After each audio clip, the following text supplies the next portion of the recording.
Afternoon chat. Twitch, you're starting off a hype train before we're even live. Thank you. We had a sub while we were offline earlier. We got 2 primes now. Styles DJ, Berserker, thank you for your primes. Much appreciated.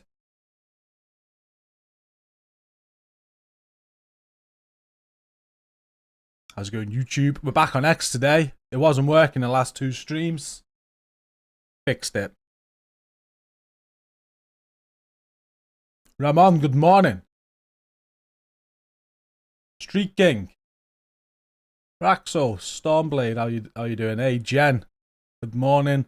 Matthew, what's up? Ram Pablo, good morning. Hulk Smash, good morning. It's all morning for you Americans, isn't it? We're just into our afternoon here in the UK. Foodie, how you doing? Theo, good afternoon. Jing, good afternoon. Appleseed, good afternoon.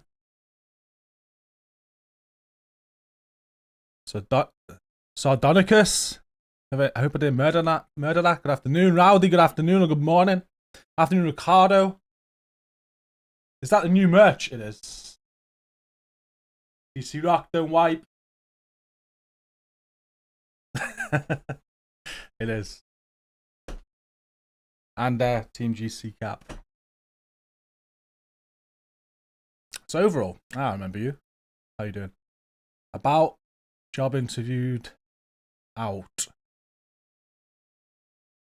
I mean, you've had a lot of job interviews. Have you been doing the job interview or have you been the person being interviewed? I used to do like whole days interviewing people. They were draining. We used to go for a few pints at the pub in between them.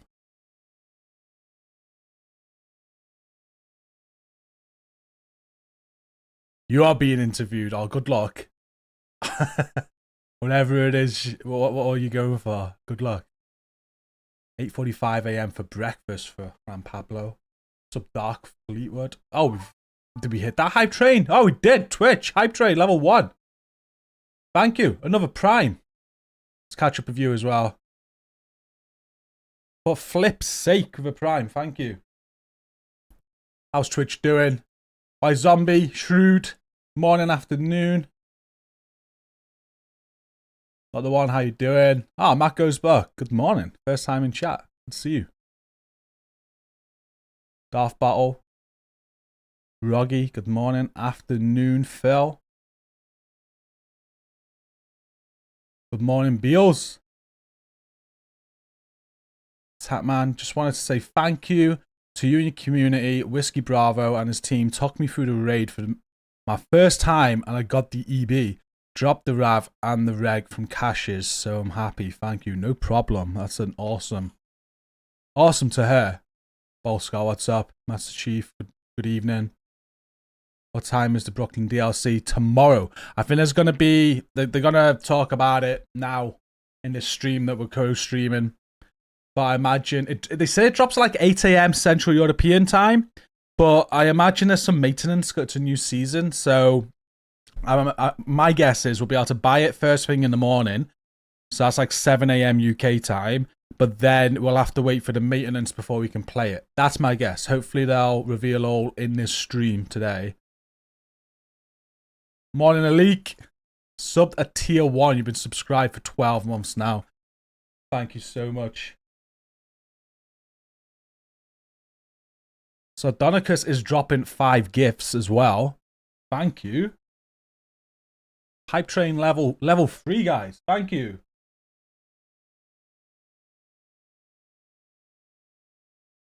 I make notes of all our gifts. Just give me a second.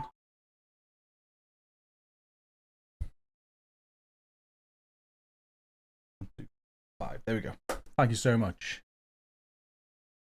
As of tomorrow, we're bringing back spin the wheels and stuff for all your gifting. It's not live today, unfortunately. But that 5 bomb right there would have got you a bomb ticket. And with all the other primes and stuff, we'd have had to spin the wheel by now this time tomorrow, guys. What's up, Clown? G-Man? Leo with a prime, thank you. 2 months. Okay, caught up on Twitch. Today is Twitch drop day? No, that's tomorrow. Starts tomorrow about 6 PM UK and it goes until the 10th of June. Lady Rock with a prime. Oh, we've got to level 4 hype train now. Guys, thank you. Hey, what's a potato? How'd you get the merch? Do you want the link? New merch store. Let me get it for you. Got 11 designs so far. We're now using TeePublic. I'll show you the designs. As you've asked a question, this is a good opportunity to plug it, right? We'll plug the merch. Let me bring it over for you. So, merch store. Forgive me for like having the AI made me proper old. This is rushed. Absolutely rushed. But we wanted to redo our merch, so we did it. It's on here. You got 11 designs, but we'll get more. There's like a GC Division 2 one, a GCROCK Don't Wipe. I only deal in exotics, which I robbed from Lady Rock. She wasn't happy about that, so I had to make a Lady Rock version, which has sold more than my version. So she's kind of beating me right now. You have a second wave if you're part of the clan, Glass Cannon Rocks, Boomer on 3, Team GC, World's #1 healer, and a few Lady Rock designs. That's all we got for now. But seems like they've got a sale on at the minute. I'll show you. Want to buy any? Feel free. We will add more as we go. Like, we can add as much merch as we want. I did that last week. I've been meaning to do it for so long. But, there if you want it. Did they comment super cuddle gent size? Yes. I am. For the t-shirts, I think you've got to go. They're not the premium t-shirt, so the standard t-shirt, and they go higher sizes. I had to get a bigger size for myself. Come on, flash your hat to us. There you go, hello. I want to thank you for all your guide vids, new player, and you've helped me a bunch with your content. No problem at all, Giant Dutch. Glad you've enjoyed the content. I am working, so I've been waiting for the DLC to drop, which is tomorrow. I got a whole beginner's guide series for 2025. I didn't want to do it until the DLC dropped, because I knew a lot of changes were coming, so if we did it at the start of the year, we'd have had to redo it again. Age accurate AI. No, I look younger than that. Anyway, we would have had to redo it again. So I'm going to be redoing all of my sort of beginner guide content, and we're going to be tailoring it so it's in the Discord as well. So when you join a Discord, you've got channels there where we can help you with suggested builds, anything. So that's a sort of big project that's going to be starting soon after Brooklyn, refreshing all those beginner guides from 2024. You think they'll bring the Lexington AR back? Yes, I think they will. They asked Yannick this, their last stream they did last week, and he smirked, which to me means yes. I imagine we're going to see it again next season. Oh, there's a emotes you just unlocked there on Twitch. Thank you again. Level 4 hype train. I had to come over to Twitch because YouTube is acting up for me. Oh no. YouTube okay for everybody else? Are we good? Streamlabs says we're good. Hopefully, everything else is good. Maverick, what is the reason why I can't pass level 15? What do you mean?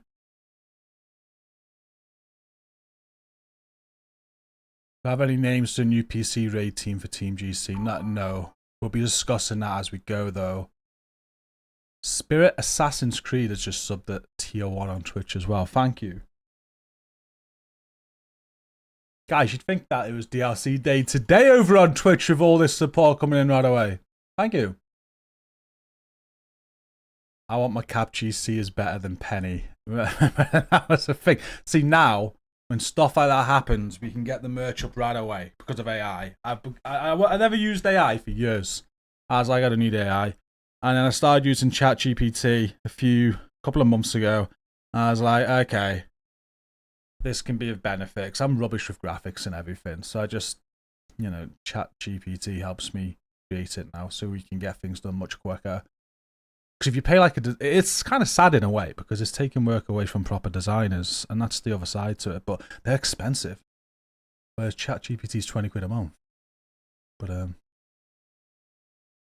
you're level 15 and can't move up, like on the game. Hey, what's a mic? I don't know. That's strange. You should be able to. Where's your Team GC hat? You can buy it. I don't know. I have no idea. We've been leveling Apollo over the weekend, and I think we got her past level 15 just by playing. Make sure you're visiting. Oh, you might be at the point, actually. Just make sure you go into all the settlements. Campus settlement might be where you're at. You got to go over to the campus settlement, which is on the west side of the map, and speak to a guy. He unlocks your next set of missions. It could be that. Also, the castle settlement. There's a cutscene there with Kelso.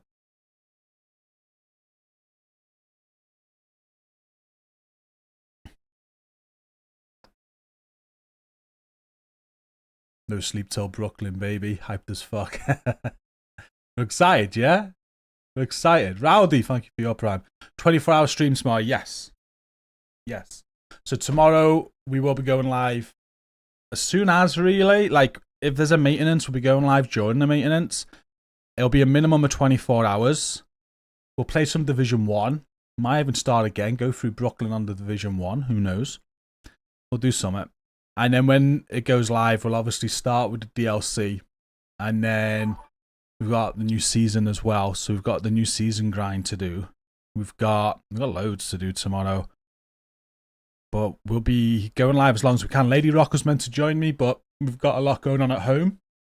New bathroom being fitted. Kids off school.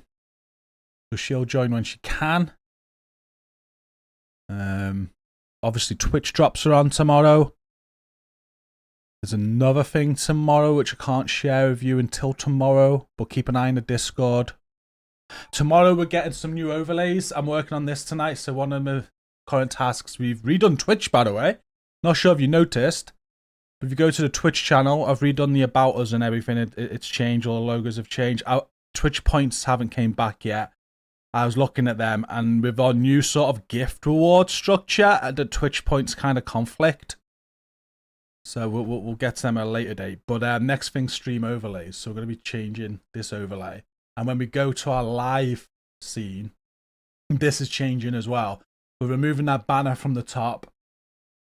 It's just going to look a little bit better tomorrow. Got that to do today. I don't know why I'm telling you this, but it's what I've been working on the last few days.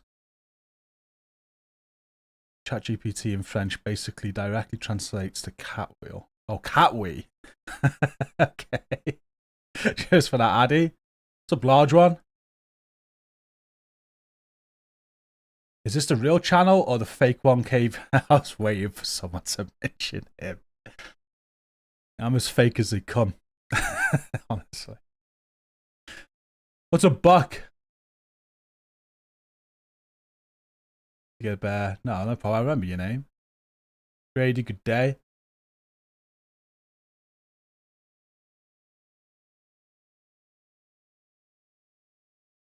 You've never wanted a week delay in the DLC ever until this week. That's how I am most of the time, hello. Like, they announced a delay, and I'm, like, so happy. I'm just like, I need this extra week. I feel ya. I feel ya.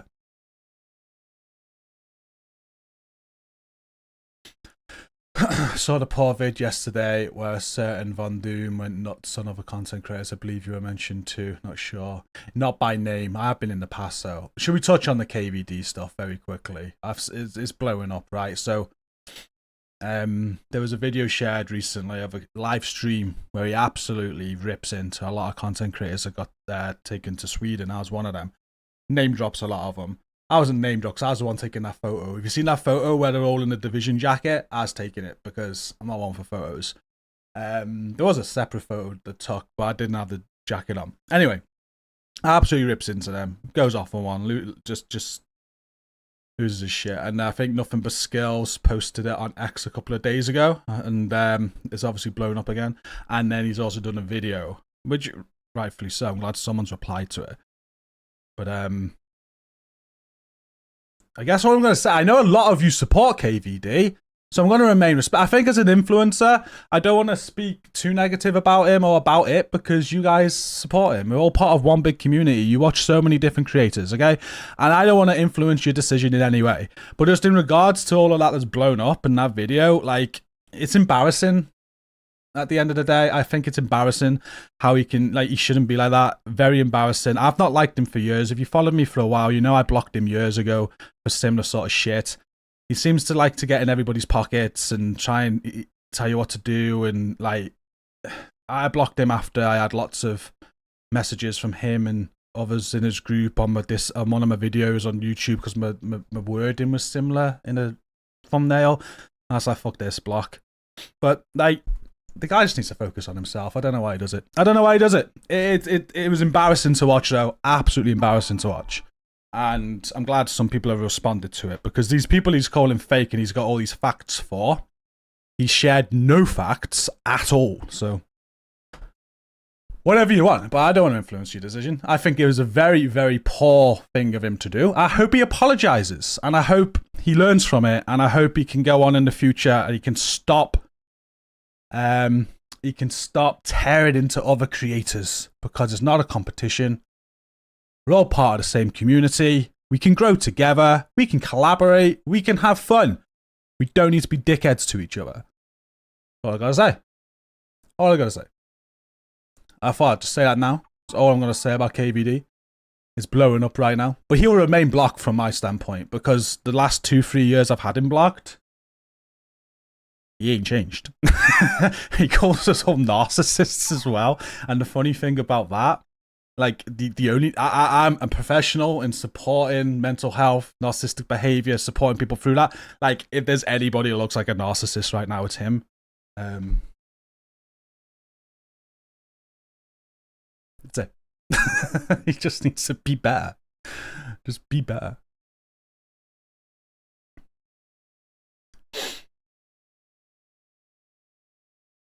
When I went to Sweden, is there any content creators there that you didn't expect on seeing?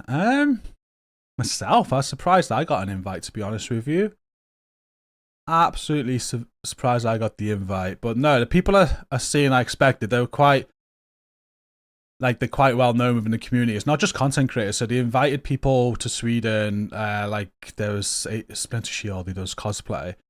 Cheshire Cat, she was a Ubisoft player a few years ago.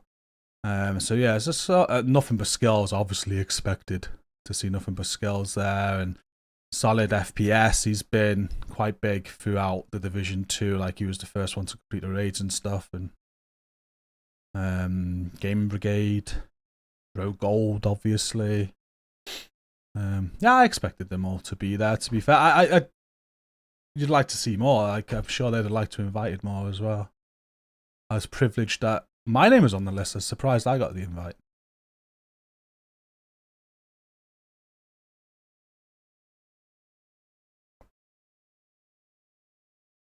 Oh, I bet he has radio. I bet he has. Morning, Swifty. Rogue Fury. Rock Monkey, good morning. Poons.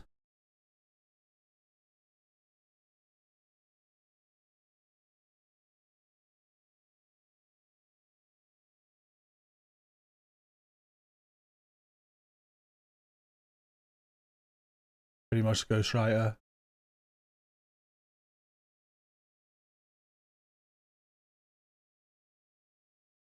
Afternoon, Rich the Egg. T-shirt ordered. Which one do you get, Foodie?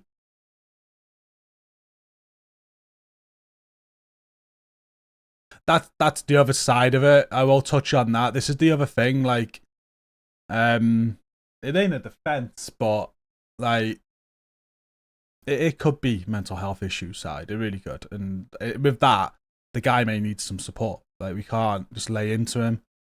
But at the same time, we got to defend ourselves, right? We can't just have a big influencer with over 100,000 subs lay smack all over the internet, false information with no fact. You know, it's not right. We got to talk back about that. But yeah, Torch, what's up?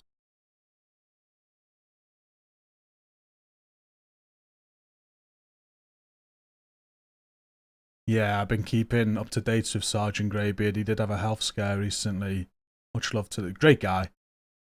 Hope he's recovering well. I got an invite, but I'm a restraining order that Yannick has on me. Means I couldn't go. Firebird, what's up?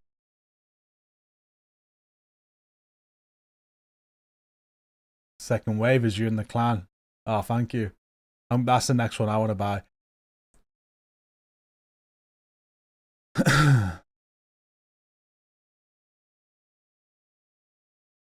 True, Mike. I don't want to discuss the style of content each of us do, though. Like, we all have different goals, different means, and all that. Yeah. Just that isolated issue with that stream, what was shared. Thought I'd respond on because it was out of order, let's be honest. Morning, Jedi. Mental health can be a reason without being an excuse. That couldn't say any better, Leah. When I've worked in mental health for so long as well, like when we support people with mental health, it's always made clear, you know, it's never an excuse. You're still fully accountable and responsible to a degree, like depending on the level of mental health, but you're always accountable. And there ain't one rule for one and one for the other. You know, that's how it is at the end of the day. But yeah, at the same time, you can appreciate when they have a condition and potentially why, but it's never an excuse, never. Robert and X, what's up? Dev live stream today, yes. It's on from 55 minutes time. We've gone live a little bit early to gather you in, have a chat, have a catch up. I thought the KVD thing would come up, so I accounted for that. It did.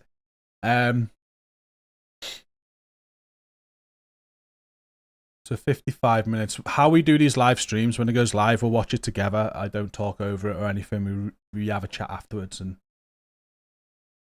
react after and have a chat. We'll show you the whole live stream, uninterrupted. Unless there's ads. Apologies for that. Use your primes on Twitch, you won't get them. Crispy Duck, what's up?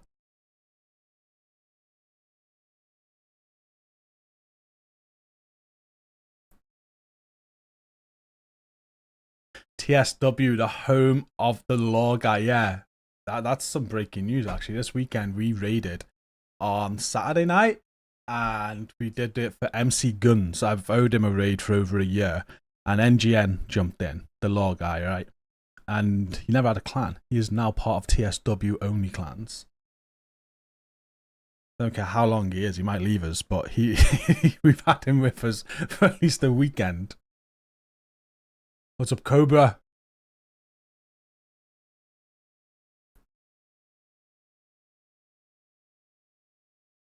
Same, Foodie.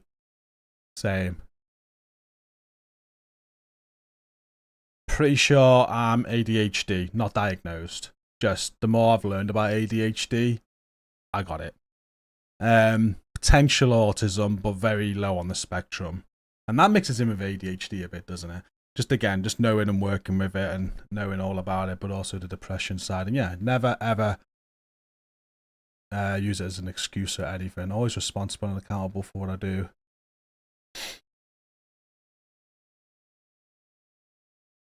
Taladevs add a superhero costume with flowing cape. I'd like that. How about some licensed ones as well? Imagine running around the Spider-Man or something. Put a clip in Hello's Corner about the current modifiers in old climax missions like Keena's bunker.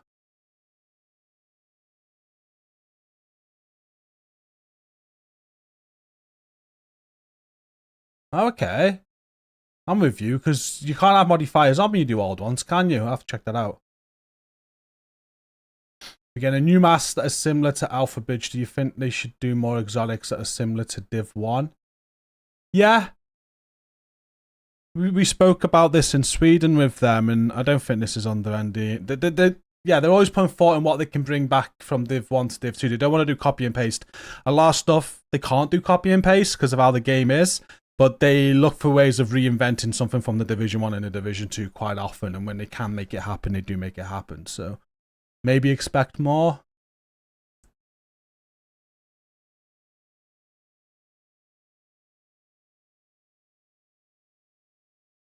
Don't blame you, Swifty. I'm going to switch back to Twitch for a little bit. I'll be back with you guys. You should be number 1 on the invite. Appreciate it. Why was I not in the photo? I just said I'd take the photo for them. I was in the next one. Like, we took a couple of photos. So here's the thing, right? Currently losing weight. We put on quite a bit of weight in the last year or so. So when we're going over to Sweden, they asked us for our sizes for the jacket. And I was like, well, I don't want to buy the size I am now. I like a jacket baggy as well, because me and Stacey were working on losing a bit of weight and getting fit, because the last couple of years we've let ourselves go a little bit. So I ordered a jacket lower size, and it was just tight. I could get it on, but it was dead tight. I was like, I don't want a photo in this. I ain't standing in a photo with a freaking tight-ass jacket on. So I said I'd take the photo, and that's all it is. There's no other reason why. But I just ordered a smaller jacket. So now the goal is to fit in that jacket. And we'll wear it on stream when I do.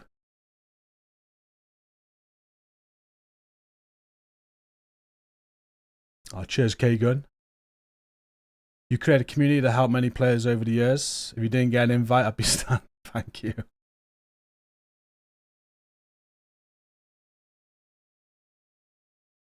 I'm okay, Yossi. A lot of stuff in life going on right now.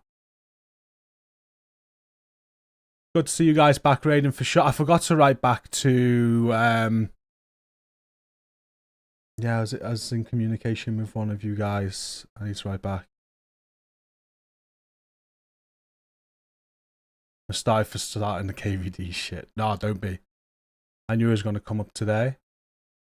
It's blew up over the last few days, so I was waiting for it.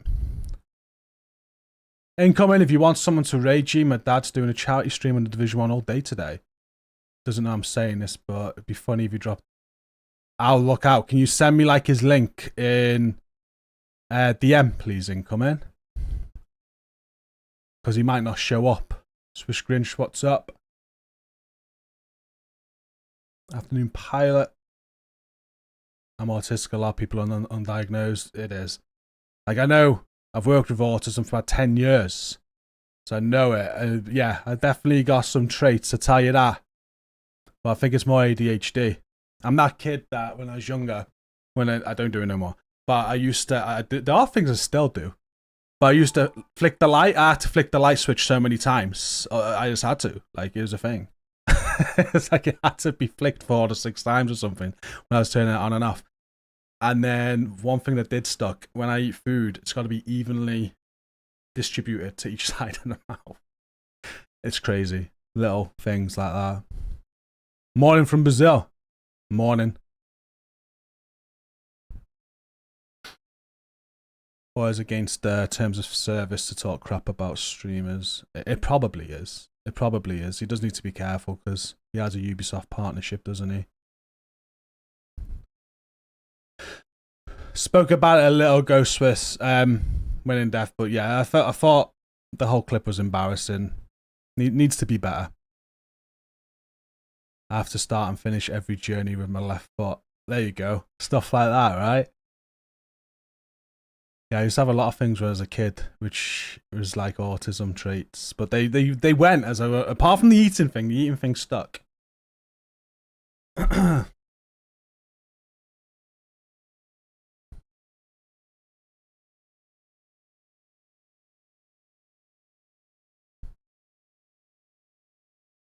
You won the Fantasy Football League.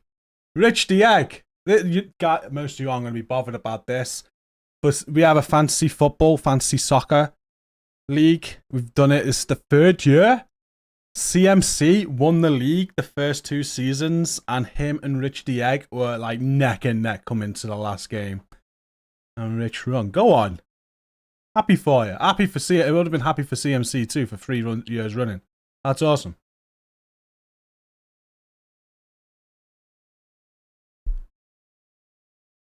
I'm going to try and get really involved in it next year. I just gave up very early this year.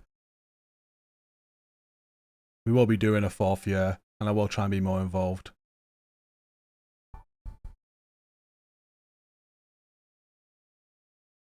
Yeah, part of me, so I get hyper focused, and I only started learning about ADHD recently because I always thought ADHD was just something you gave to naughty children. I don't mean it like that, but some children are quite naughty, and that's the reason and all that.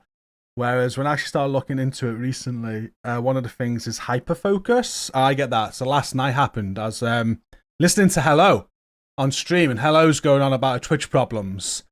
And I listened to it once, listened to it again, listened to it again. I'm not going to stay saying CPU. She just needs to drop to 720.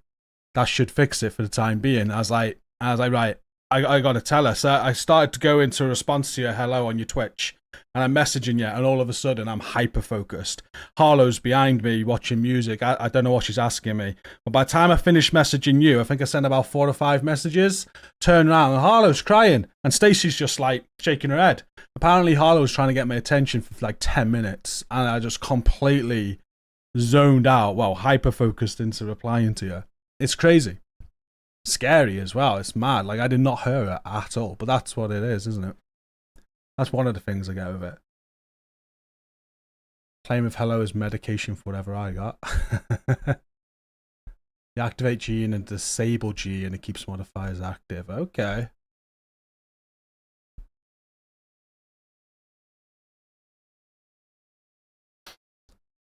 Dad bods are in. We do. We are starting to lose weight though, Stace. We got a plan. We're waiting on me. I've been really busy. We're waiting on me to say, okay, we're going. Damien, good day.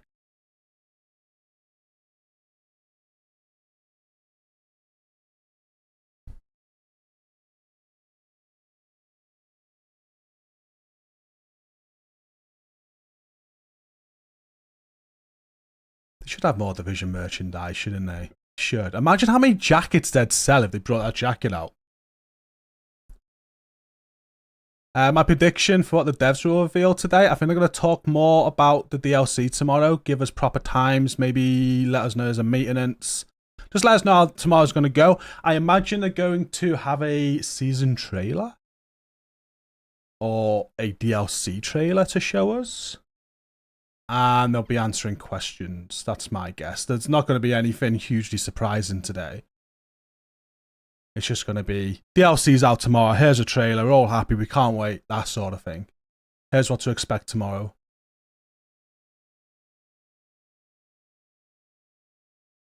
I'm going to need you to publicly recognize Xbox for the RNG. What about? I'm under NDA for a lot of stuff, so they spoke a lot about Year 7. Not everything about Year 7, but I still know a few things they haven't mentioned, so we're still under NDA for all of that.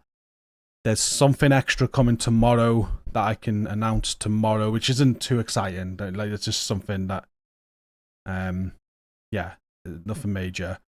And that's it, really. Good morning, team player Nick. Balancing the light switches. Yeah, I know. It's bad. Dad has some nice things. I'll have to give Dad's video a watch for you. Thank you. I'll go and give it a watch. Making sure all the sockets in the house are turned off and not in use. Yeah, Stacy does that. It winds me up. I don't get it. I don't get it.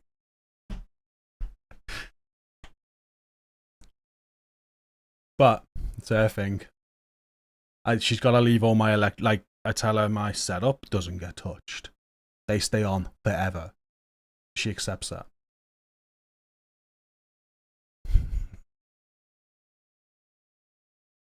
This definitely a 60. Definitely Poons.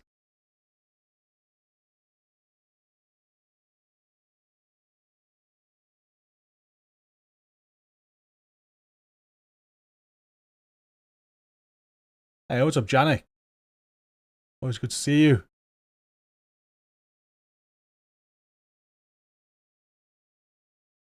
Oh, these.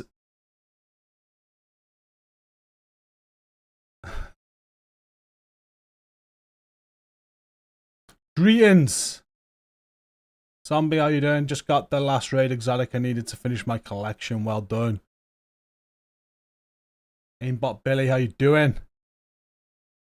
Lexington's for everyone tomorrow. Potentially. That's not the surprise, though. That's not the surprise. I do think Lexington's will be coming next season because of Yannick's reaction when he was asked about it. Pre-order now live. No pre-order, Domrocks. It just goes live tomorrow. You'll be able to buy it from tomorrow. Oh, by the way, guys, if you are buying it, I don't plug it that much. I do have a Ubisoft creator code.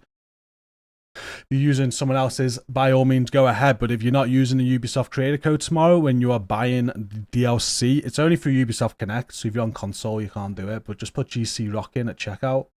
Appreciate the support.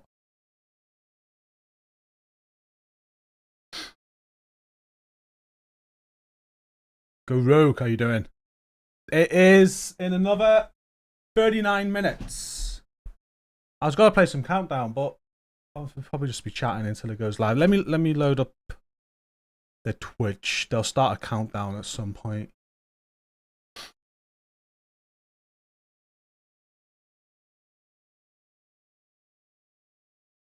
So... Oh, Twitch, by the way, we are 22 followers away from 11k. 22 away. Can we edit this stream?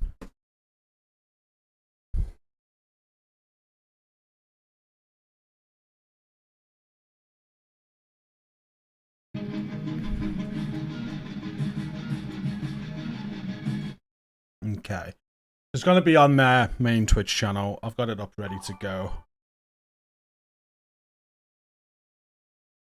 That's 20 away now, guys. Thank you. Everyone, what's up? I'm patiently waiting on my dinner today. No doubt it'll be ready for collection as stream starts. Always the way. Always the way.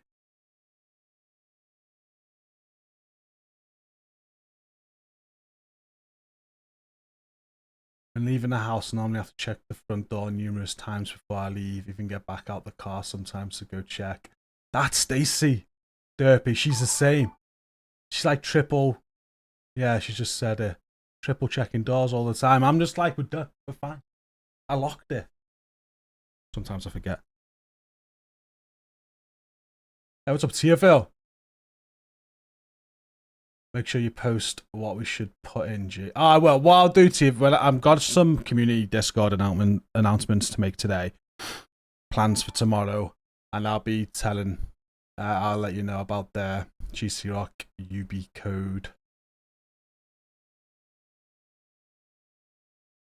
Someone in Twitch asked me who my football team is. I answered for you. It's Manchester United.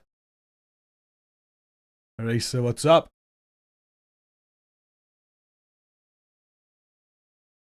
Pally Hofstein, how you doing? Black, 5 gifts. Thank you.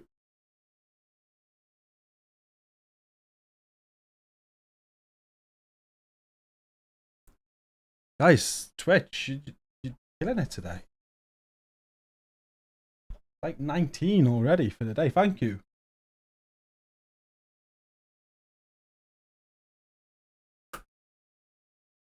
Is that like Pally Pally? If you're a Man U fan, you'll be glad the season is over. Very much so. I'm very glad that season is over. That's a season of freaking disaster. Absolute disaster.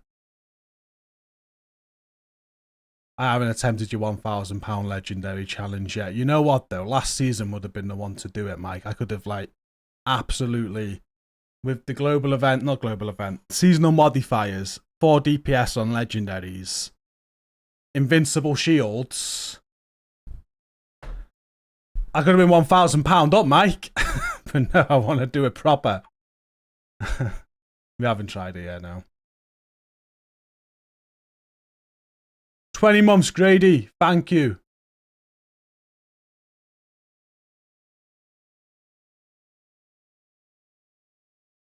Do I think it's going to break tomorrow when it's released? No.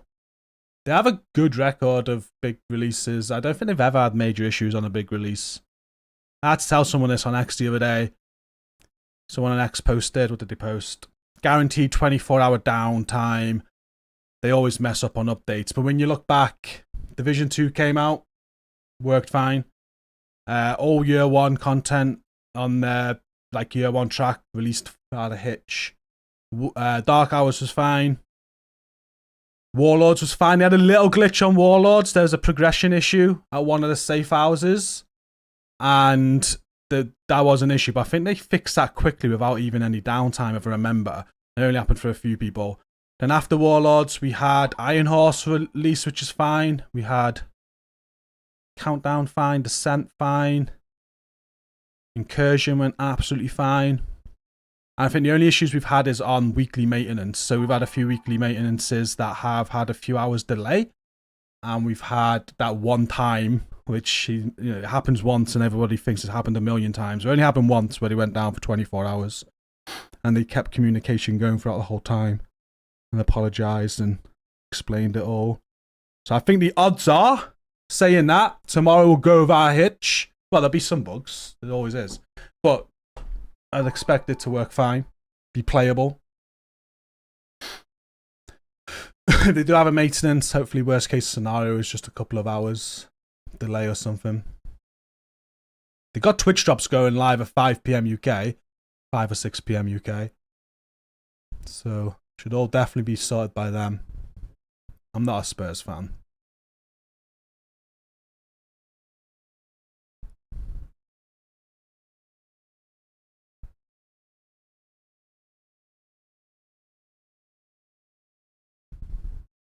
Oh, cheers, Racer. Thank you. ID News, good day. New season story. Yes, so every season there's like a new seasonal manhunt which extends the story, yes. Ends with a climax mission.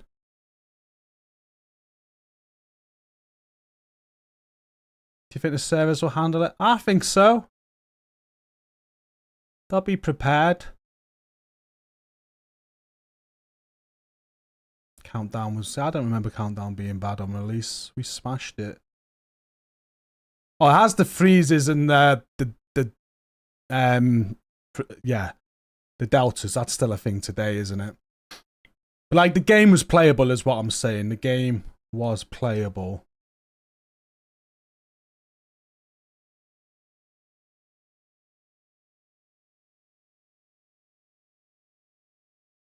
Spoke about Von Doom before. I ain't going to speak about it again, unfortunately. All I'll say is that it was very embarrassing and hope he can learn to be better in the future.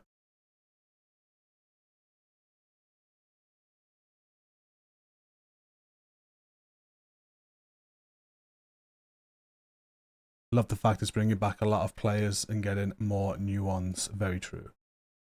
Very true.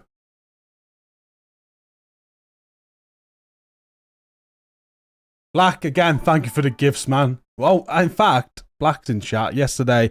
Black is part of the team that did that hardcore Iron Horse. GG's on the hardcore completion. As a little bit, I'm not going to say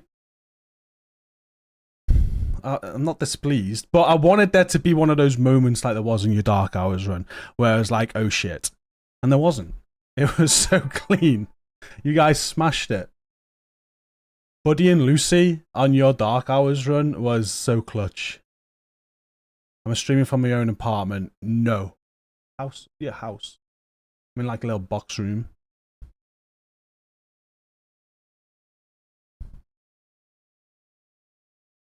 Don't think you can ever get perfect with a game like this, can you? In terms of bugs. No, because they're working on it all the time.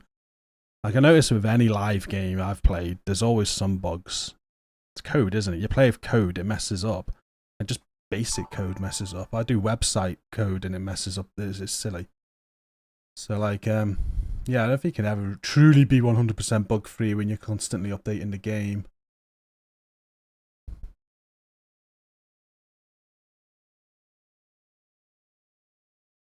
I didn't finish on Iron Horse, no. P-Dog and his team did though. What's up, KB? Resurgence is 2026 expected unless... Yeah, seen that. That should be out already, though. I wonder what they're doing to that.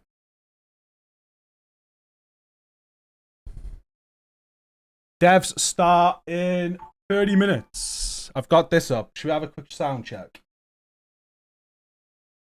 So when we go live, I have like a little recording scene where I'll be doing this and I'll be removing my live cam. And I'll go absolutely quiet. You don't want to hear me while they're talking. Quick sound check, so make sure we're ready to go when they do it. Perfect. So this is the, if you want to watch it live, they're going live on this channel. I will share the links in chat. If you want to watch it like on from the source, that's where they'll be going live on the Division game Twitch. We will be watching it from here though. They'll probably start the countdown in about 15 minutes.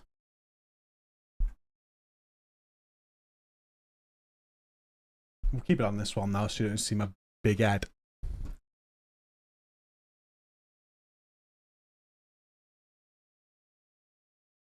I'm going to have a quick vape too, actually. I'll have the cam off for a second.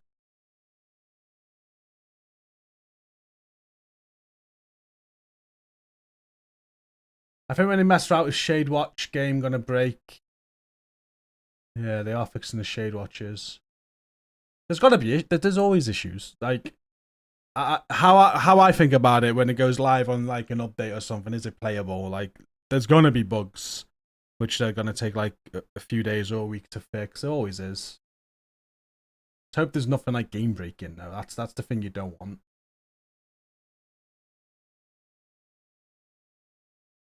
I think the upcoming story will touch on Ellie, the dollar flu. I don't know. It's a standalone story, Touch. So with it being a standalone story, I don't think it'll have anything in recent events for sure. Whether it touches on any of that and fills in some blanks, so maybe. Yeah, when I played Resurgence, it was like the last time I played Resurgence, it was very polished. It felt like it was ready to release. I don't know how true it is, but I read something that they were then given instructions that it was going to be released in the Chinese market.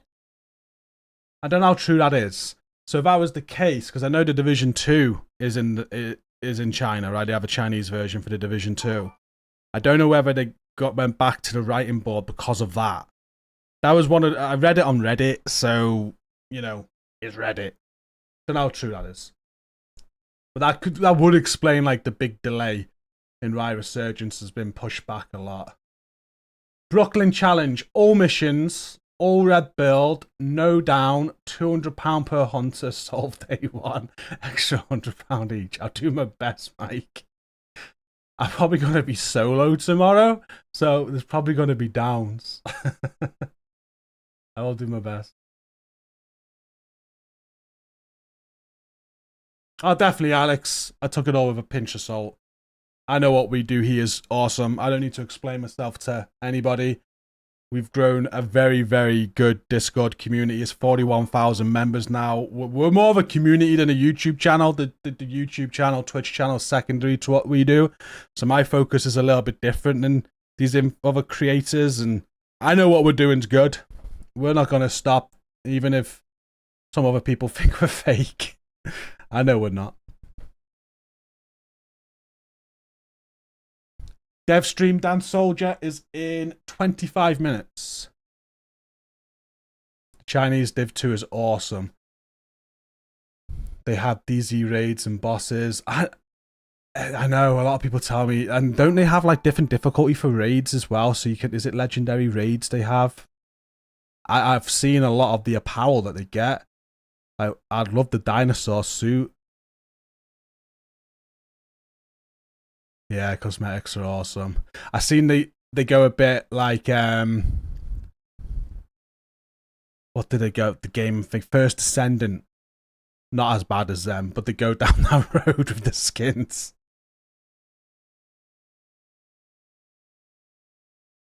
Shadowfire, no problem. I don't know how long the stream will be. It starts in 25 and they normally last about an hour and a half, 2 hours.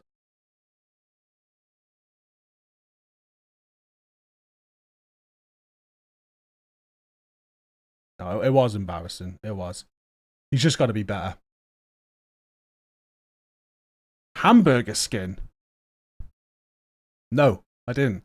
First Ascendant skins make me spend too much. This is why they're starting to do this. It's a money maker. Just throw a skin out like that and you're gonna make money.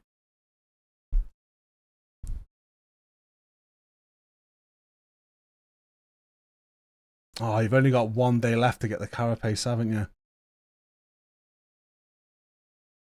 In the Kelso Manhunt cutscene, Manny told Schaefer he was out for 2 months. There's no way we could have done all what we have since Schaefer in 2 months were real. I know. I laughed at that. It's like, years. It's been years. But yeah, that's the in-game timeline, I guess.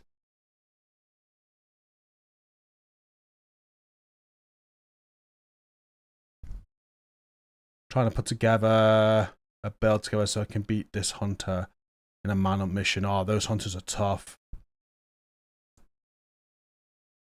So a build you can aim for is, I just did it with like a blue strike, my blue striker build I call it. But if you can get a disrupt build together, if you've got any system corruption, you could do Ninja Bite Backpack. I haven't tried this, I was meant to do, I didn't get around to it. But Ninja Bike Backpack with 1-piece system corruption, with 1-piece, what's the other one with Hasbro? Cavalier, 3 striker, roll it all to crit damage. You'll have, with disrupt resistance mods, you'll be at 100% disrupt resistance, which means the hunters won't be able to take out your shield. You can then do overdrive with your shield and just where you go into the area, funnel them through there and kill them. That'll be the easiest way of doing them. Or there's other, if you don't have system corruption, that you can roll hazard protection on your build to get it up. Don't know what disrupt resistance you need, but I don't think it's 100%. I think it's like 80 something. Snowy, good day. What's up, Sam?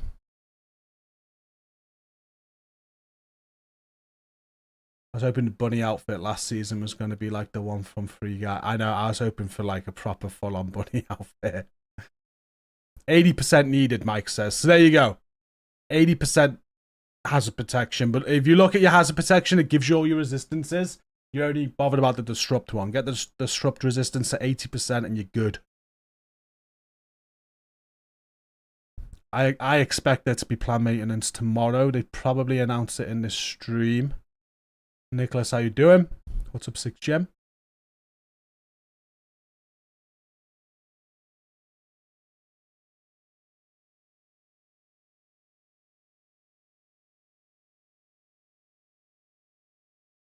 I agree with that. I think hopefully when they do the next season stretch goals, I think the things they give you should be those first 10 guaranteed in terms of the patches and the extra rewards. I think that'd be a good play. I agree with that one. And then if you carry on farming, you still have the chance for the raid exotics and stuff, don't you?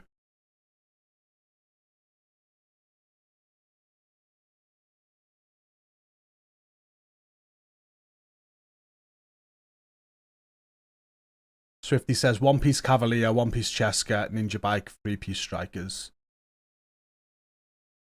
I've inspired you to farm for the blue striker build on the hardcore character. It is a good build. The only thing I'd say about it is it performs very well with the modifiers for the last 2 seasons, and that's where I've kind of used it. So I don't know how it's going to perform outside of those modifiers. Might need some tweaks.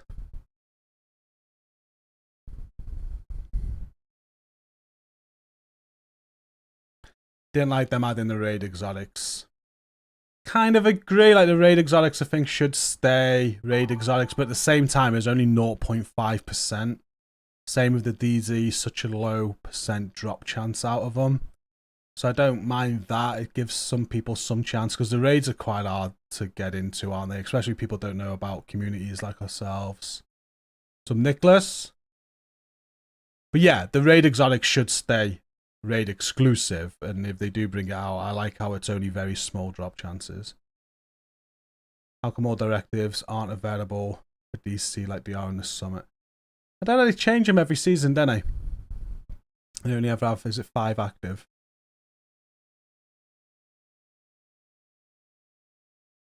Not keen on Ubi taking all my shade points that I've saved across. I know. It again.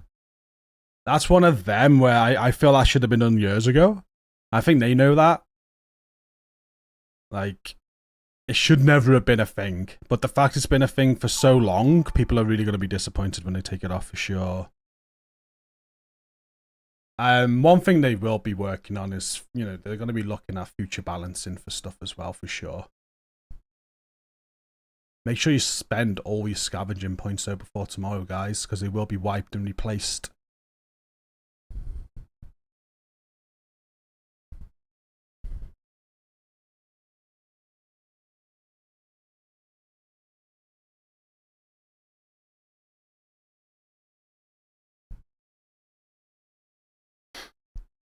I think devs should have added the April 4 raid version exotics in the stretch goal cart.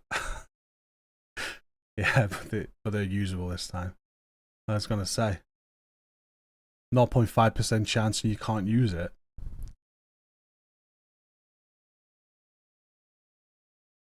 See, I'm not that frustrated about the change. I never used the Rochmule apart from whenever I was making the video for it.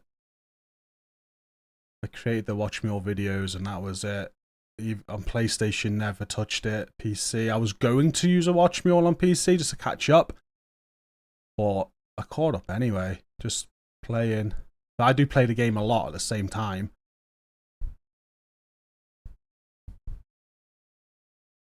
I think they need to make expertise archetype, not individual item. See, that's a good job. I've been saying that for years. That's one change they could do now, which should really save a lot of resources, isn't it? If, for example, I expertise one St. Elmo's, and then any St. Elmo's I get after that, it's already expertise. I don't need to do it again or again. I think that's a huge shout. If they did something like that, that would save so many resources. The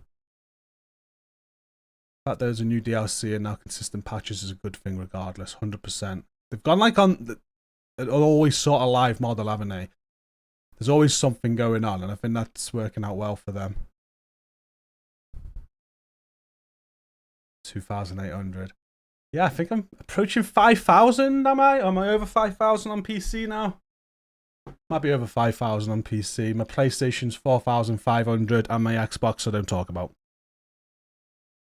I know it's less than 1,000. We got some work to do on Xbox.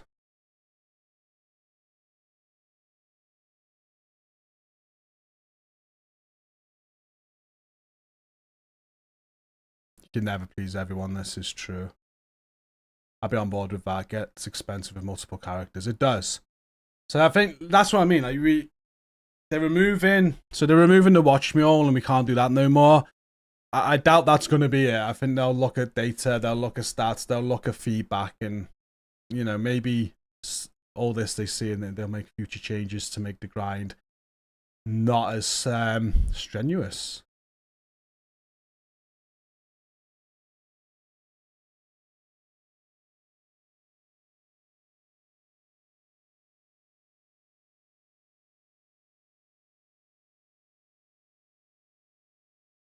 Finding a balance, isn't it? Because you have people that live on this game, like they live it, they live and breathe the Division's life. But then you have the person that works 2 jobs, has 4 kids.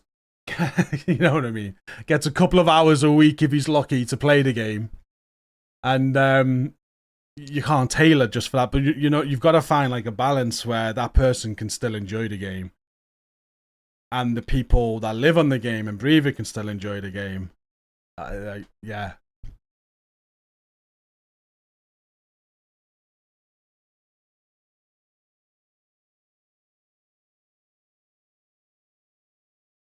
Let's see the jacket I got from Malmo. Want me to get it? I haven't shown it you yet, have I? I'm not putting it on because I'll show it you though. 2 secs.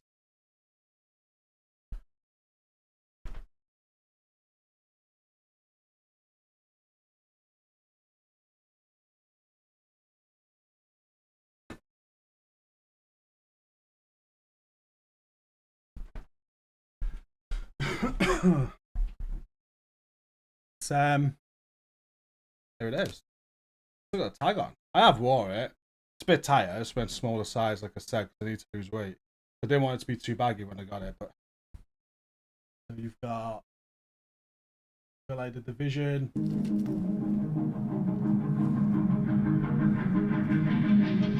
They've started their countdown, by the way. What's the countdown on? 15-minute countdown, guys. So yeah, and you've got the dev team patch on the side, Vision logo there, and then on the back, it's such a good jacket.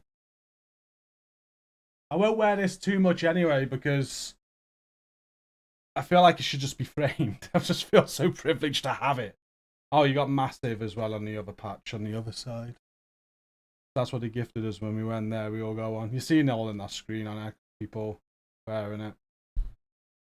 I got it in a safe place.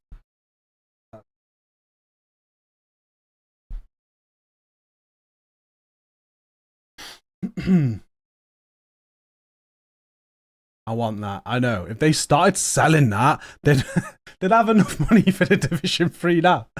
Sell the jacket. You know, they wouldn't. You don't actually make that much money from merch. There's a cost it makes in making it.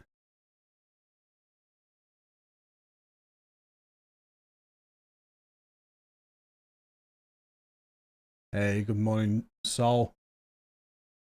It's the Wool. Sneaks into GC's house to get it. A few of you know my address. Don't come robbing.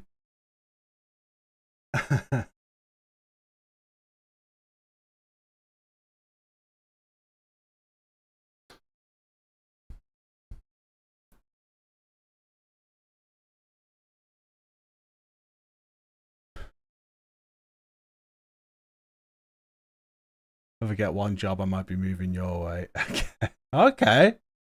Up near Chester. Hey, what's up, Happy Clumsy? Even if we sold a different version but different colour, yeah.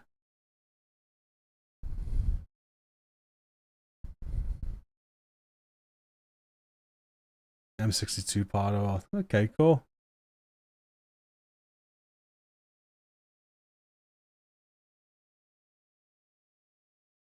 You know what? Merch is something as a whole, like I don't think Ubisoft do very well. Like, for example, Star Wars Outlaws came out and they got a character in it called Nyx, right? And the first thing my daughter said, even me, the second she started playing Star Wars Outlaws with me and she's running around with Nyx, she said, Daddy, I want a Nyx. Can you buy me a Nyx? I was like, Ubisoft gotta be selling a Nyx, right? So I'm looking for like Nyx online and there's no way you can get it from. It's like, for me, I was just like, surely this is a sale point. Like, lots of kids are going to want to buy these teddy. Lots of parents are going to need to buy these Nyxes. And I had to go on. In the end, I got it from, what website is it? I forget the name of the website, but people custom make things and stuff like that. And I bought two off there, one for me, one for her. But like, you look at Destiny, and like Destiny, they have a lot of stuff like this. There's like the whole Destiny website you can just buy lots of shit from. eBay, was it? Etsy I was thinking of, wasn't it, as well, though? We got it from eBay. Okay, I was thinking Etsy.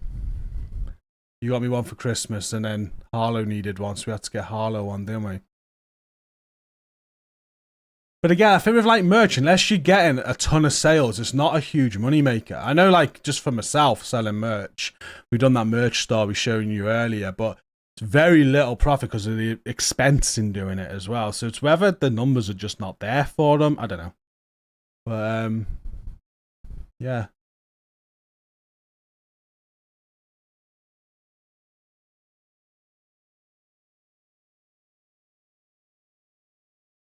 You found the plushie on AliExpress.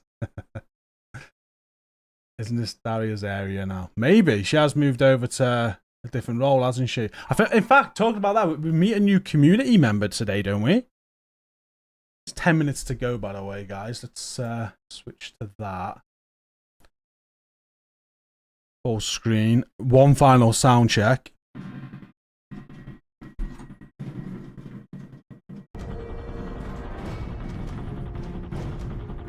Yeah, sounds good. Yeah, it was a Balvin.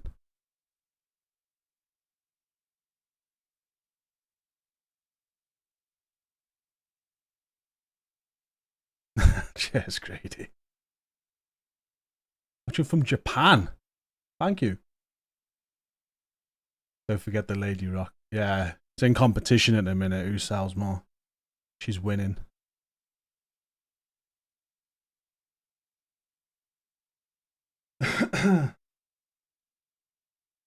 Sorry, I've been calling out all the new subs. Anthony, thank you for the sub. Everybody, thank you for the follows on X as well. Not X, Twitch. Subs on YouTube. Quick check, did we hit 11k? We did. 11,002 followers on Twitch now. That's sick. That's really sick. Thank you. On YouTube, we are so close to 70,000. I think we're 1,500 away from 70,000. We're approaching that last 30k to 100k in that YouTube play button we can put up somewhere.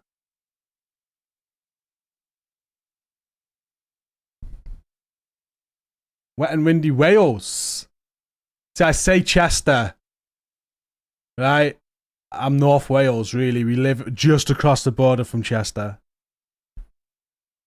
I love Wales. Wales is my favourite country in the United Kingdom. Although I am English.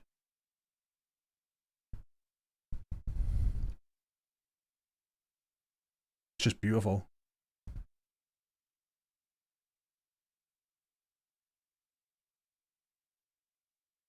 Nah, I bet foodie job hunting's busy. Cornwall. We've been talking about going on a holiday down Cornwall. Last few holidays we've done has been Scotland. I think we are going south next time, South England somewhere. I'm ignoring the hot tub comments.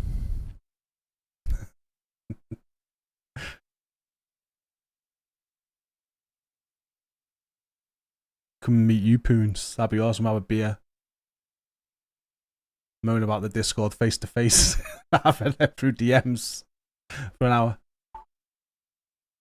Swansea, South Wales. I lived in Cardiff for 4 years. We weren't far from you then.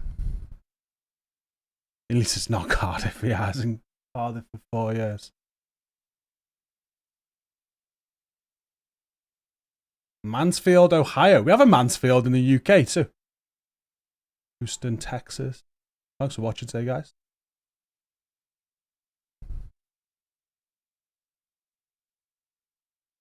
Come to the States, I'll let you stay with me for free. Yeah? Gonna put us up? We got baggage, Grady. We got baggage. 3 little shits we like to call them. I'm joking. Joke. Yeah.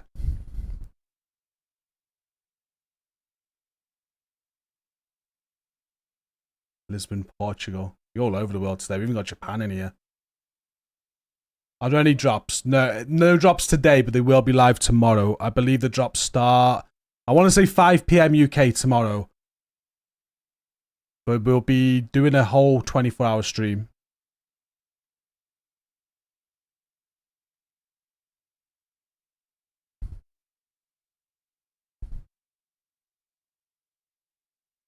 Add to Twitch too. Thank you. Thank you. When they become big shits, they move out. Yeah. Exactly. Still far away. 2 at 8, 1's 2.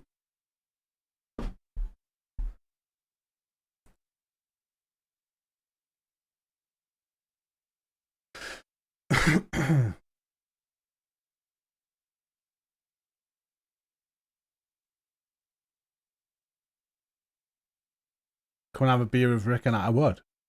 Should do like a whole GCROCK tour. Have beers with everybody. We go on a UK pub crawl, then an American one. Good afternoon, Oldman.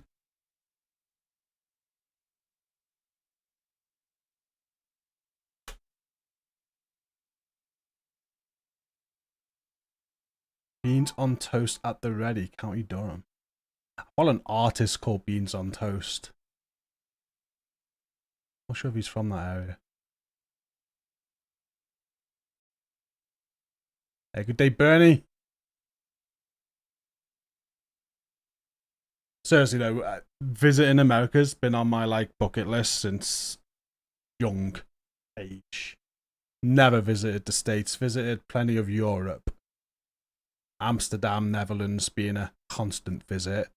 Been to Sweden now as well, which is awesome. Denmark, Turkey, Cyprus, Spain multiple times.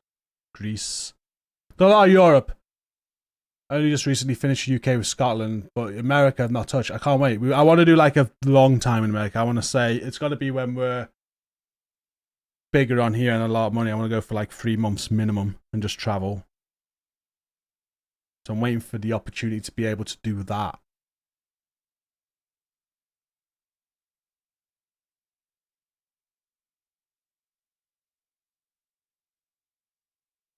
Right, we're 4 minutes away, chat. 4 minutes away. I'm excited for this. Again, set expectations. People are asking about this before. I think today is just going to be, here's a trailer potentially. Here's information for tomorrow. A bit of a celebration for the DLC, maybe. Discuss the new season. Discuss the modifiers, what to expect. I think that's what this today is going to be. It's going to be good. I think they're going to be very excited. And I don't speak over it. We just watch it together, so you won't hear me. I'll just take my camera off. I'll take it off now. I mute myself, watch it together, uninterrupted, and we'll discuss it afterwards. I'll make notes as we go if there's anything to discuss afterwards. Once they finish, we'll have a quick chat before I end.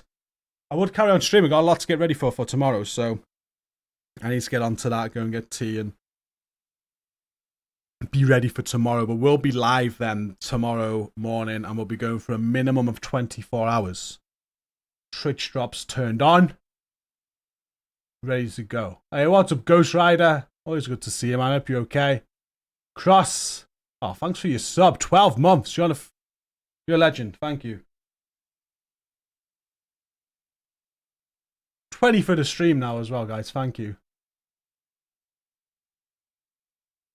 No drops today. No Twitch drops today.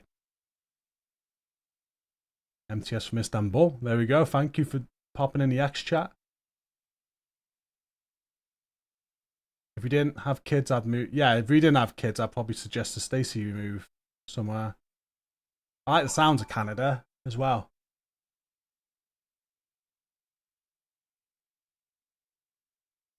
So, Family Guy, good day. Before we begin, let's have a round of applause for the champions. Oh my god. No. Congrats, Liverpool. Congrats. Hey, what's up, Scrubs?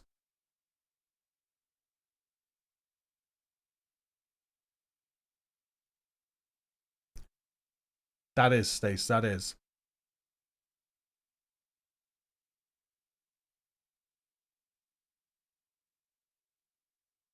Canada might join the EU. Is that a thing?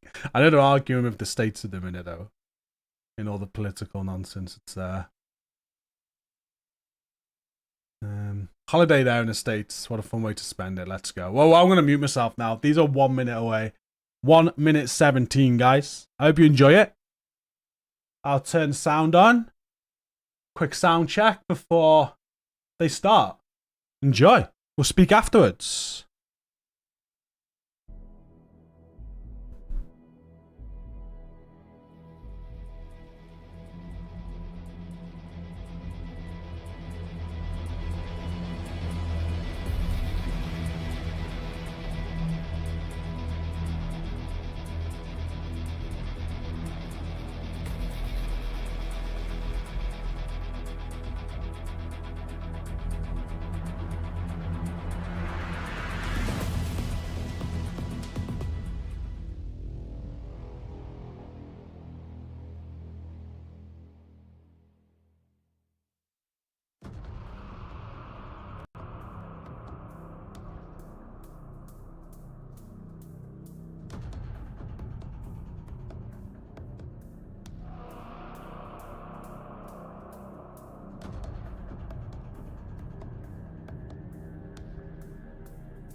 Hello, we are Hello. live.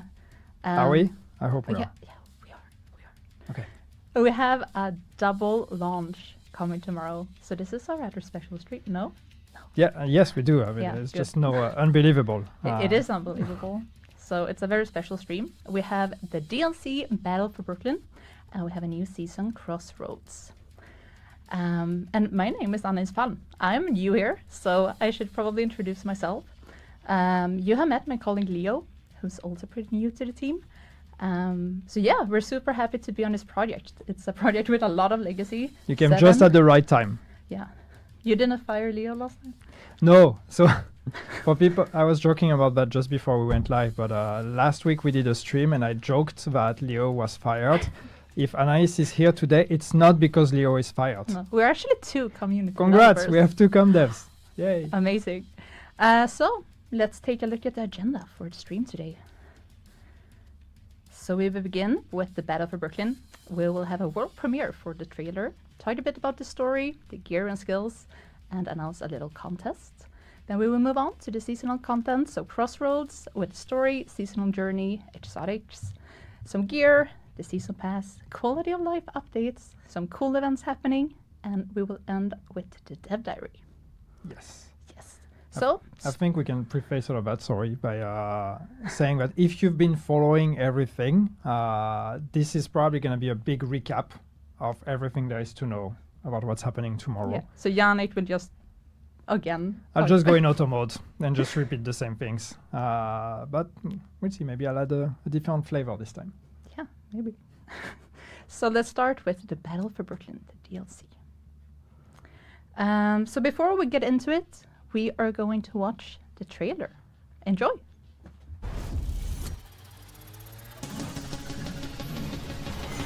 Brooklyn. We've built something here. The bridge. Security. Community. Something worth protecting. But anything worth protecting is worth taking.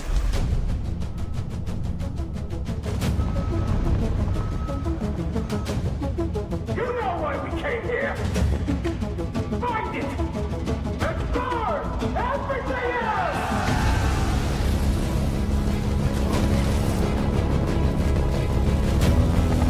Repeat, the division's here! They're in the... What the? Grenade!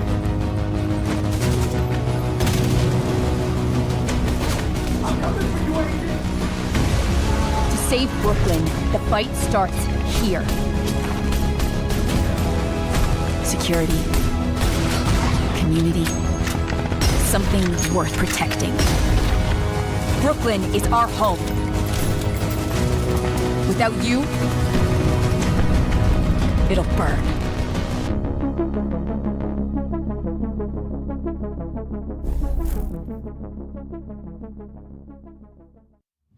Nice. So we're back in Brooklyn. Fire and explosions. So do you want to summarize the story? What are we getting into? So at the end of the DLC, no, I shouldn't start with that. Okay. So no, the story is we're going back to Brooklyn. So everything is centered around especially one place in Brooklyn, and that is the bridge settlement. This settlement was established a while ago. And while all the events happened that we know in DC, in Manhattan with Warlords of New York, while all of those things were taking place, this settlement was established in Brooklyn and was left pretty much untouched and left alone. There was not much at stake in Brooklyn. It's not a really strategic position or anything. So they were able to thrive. And so we have a pretty independent, isolated community that exists there. But all of this changes when the cleaners come. The cleaners cross the river, come to Long Island. We've seen already some of them in the incursion, but now they are actually coming with overwhelming force into Brooklyn, really intent on taking it over and burning it to the ground. So this is your duty now as an agent to go there and to answer the call to make sure that you're saving the civilians. As you do that, you're going to meet a bunch of people. Some of them you know, some of them you don't, and try to save them, but also try to understand a bit what is going on here. Why are the cleaners coming here? What are they after? Why are they coming with so much force and so many of them basically, and who is leading them? So there's a bunch of small mysteries to uncover there, but ultimately, and first and foremost, you're here to save people, to save the settlement. So as you mentioned, we're back in Brooklyn. This was the starting point in the first division. Yes. How did you work with the nostalgic elements? Well, I think Brooklyn is a great opportunity for us, and that's really the one thing that clicked when we started talking about making a DLC, making a new piece of world, and where would we go. Brooklyn made so much sense because it's this convergence of the past and the future for us. Because, as you said, the Brooklyn is where everything began. If you played Division 1, this is where your adventure started. This is where you created your character. These were the first streets that you went through. This is where you met Feilau. So there's a lot of history there. Even the very first trailer, the reveal trailer of the Division in 2013 was also in Brooklyn. But on the other hand, it's also an opportunity for us to show how the world has changed, how the world of the Division has changed and it has evolved. So it's really the convergence of those two things. And we really wanted to make sure by building Brooklyn that we would take the time to put as many references as possible to the original Brooklyn that you may know from Division 1. We wanted to make sure that you can recognize those spaces, that you can find some of those anecdotes and some of those Easter eggs that are referring to events that happened. But once again, always making sure that we add a layer of transformation on things, because I mean, obviously, many months in our story, many months happened between the events of Division 1 and the events of Battle for Brooklyn. So we wanted to make sure that this also transpires as you play the DLC. You're going to find familiarity and similarities, but also a world that has completely transformed. So next up, we're gonna take a closer look at the environments by looking at the settlements, starting with Dumbo. We have some purple flame going on. Yeah, so we have two name zones in the DLC, as you know. One is Dumbo and the other one is Brooklyn Heights. And Dumbo is actually the one that contains the Division 1 streets as well, but not just. It's bigger than that. This is also where you're going to be starting your fight against the cleaners. So you will see more cleaners activity and more cleaners destruction in that name zone, because this is where the attack comes from. But we really wanted to make sure that when we worked on those name zones, we give each one of them as much identity as we can. So they really have kind of a different setting, a different story, a different purpose, even in the way they're being used by the civilians of the bridge settlement. They serve different purposes. And we're also, even though our map is smaller, what we wanted to do is make sure we have density. So as you run in the streets, you will see a lot of course, your usual activities that you can expect from the open world, but also a lot of opportunities for exploration, for discovery, and even some verticality with some rooftops that are available and things like that. So we really wanted to make sure that every space in this map is utilized, and then there is opportunities for surprises everywhere. Nice. And this is the Brooklyn Heights. Yes. Right. Yeah. And now we are at the settlement. So this is the settlement. This is the bridge settlement. So that's the one I talked about. This is where the civilian community lives and has thrived. One thing that is a bit different tonally is that we wanted to show a community that has, as I said at the beginning, that has been left alone, that has been able to rebuild a bit more, to actually really take control of the space. So you will find when you arrive a settlement that is already well established, that is well defended, that is guarded. As you venture the streets around the settlement, you will also see the civilians have done a pretty good job at cleaning up the streets, at removing some of all the clutter and some of the dangers that you would usually have. But of course, as you go further and further in the streets and further away from the settlement, things start to change. And similarly to the Division 2 campaign, this settlement will evolve as you progress. So the settlement itself will have visual upgrades. You see that here. And there's also smaller upgrades within the settlement that are tied to your progression. So you're going to see this space develop and thrive even more as you play the story. It's really cool. We have a picture here of the map as well to see the regions Yes. spaced out. So how much of this would you say would be Brooklyn from Division 1? Well, I think basically, the space between the two bridges is where the tutorial of Division 1 took place. So we have a bigger map here. But as I said, again, it's a map that is dense, that has a lot. And as you can see, we have 4 world missions that are directly on the map and 3 main missions that are outside the map. And some of the reason behind that is we wanted to offer a good mix of seamless continuity and being able to jump into a mission from the streets of Brooklyn directly.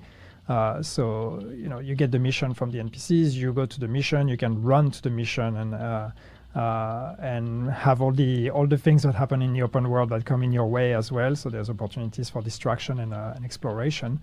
But making the main missions off-site and separate also gives us an opportunity to have missions that are that also have a very strong thematic, that have maybe a different tone or a different angle. So that was one opportunity for us to make those missions, the main missions off-site, is really to also be able to have something that can disconnect a bit and kind of breaks the routine of what you're going to get used to as you venture the streets. So we have that mix of both. And once again, we've said that already, but as a reminder, the world missions and the difference also in world missions and main missions is, well, main missions, that it's the same. You should expect the same as main missions in the Division 2. World missions, it's a new thing. It's about the size of a side mission. It's a bit bigger than a side mission, I would say, but just slightly bigger. But the big difference is that they're replayable. They're fully replayable, and you can also change the difficulty settings on them. So they will adapt to the difficulty setting or to your global difficulty in the world, and you can replay them as much as you want. So even once you finish the campaign, you will be able to replay them, and that becomes a very quick bite-size content that you can replay for very short sessions. So also an actual faster way to rewards. So the cleaners will be a big threat here, and they are equipped with the purple flame. So the purple flame might already be familiar to some of you. It showed up during Paradise Lost incursion, but in Battle for Brooklyn it's even more dangerous because it doesn't just burn. It takes damage. You'll take damage up front, but then it keeps eating away at your armor even after the flames die down. So this lingering effect is called corrosion. And it can hit hard if you're not ready. So how do you work with this? How do you approach this? Do you have any tips to the players? Well, kill them before they kill you. Yeah. But no, it's we wanted even though we're reusing existing factions, we wanted to give the cleaners especially a different taste. And the idea to build on the purple flame that was introduced with the incursion was very interesting because in the incursion the purple flame you see is it's basically a stronger fire, and we wanted something that had a bit of a different taste. So the idea of the corrosion came in, and what's interesting with the corrosion is that it encourages quick encounters, which kind of plays into a more tactical approach of like looking at the NPCs. I realize I said tactical approach and you see just fire everywhere and explosions, but I guarantee there's tactical gameplay here. But it's really about trying to make sure that you get rid of the threats as fast as you can, because the longer the combat is going to last, the more and more your armor is going to be eaten by corrosion. And what that means is basically you can no longer replenish beyond whatever is the corrosion level. So the more corrosion, the less max armor you have. And that takes a while to replenish. It's not just, combat is over and then it's back. No, it takes some time to come back. So even if you actually rush combat after combat, those effects can eventually stack. So it's really about the kind of the speed of the encounter and trying to make sure that you don't drag the combat for too long. And there's something else that can help if we move on. Smooth transition. Yeah. To the That beautiful face. That's beautiful face. So we have the Catalyst. It's a new mask that that can help counter the cleaner's attack. Yeah. Yes. So this is a new exotic. This is the new exotic that is exclusive to the Battle for Brooklyn DLC. And that mask is very much, centered on the status effect gameplay. So the idea here is that this is actually when you're in a status effect or when you're under status effect, you will get bonuses. It's also kind of protecting you in a way from fire, or it's diminishing the effect of fire that on you.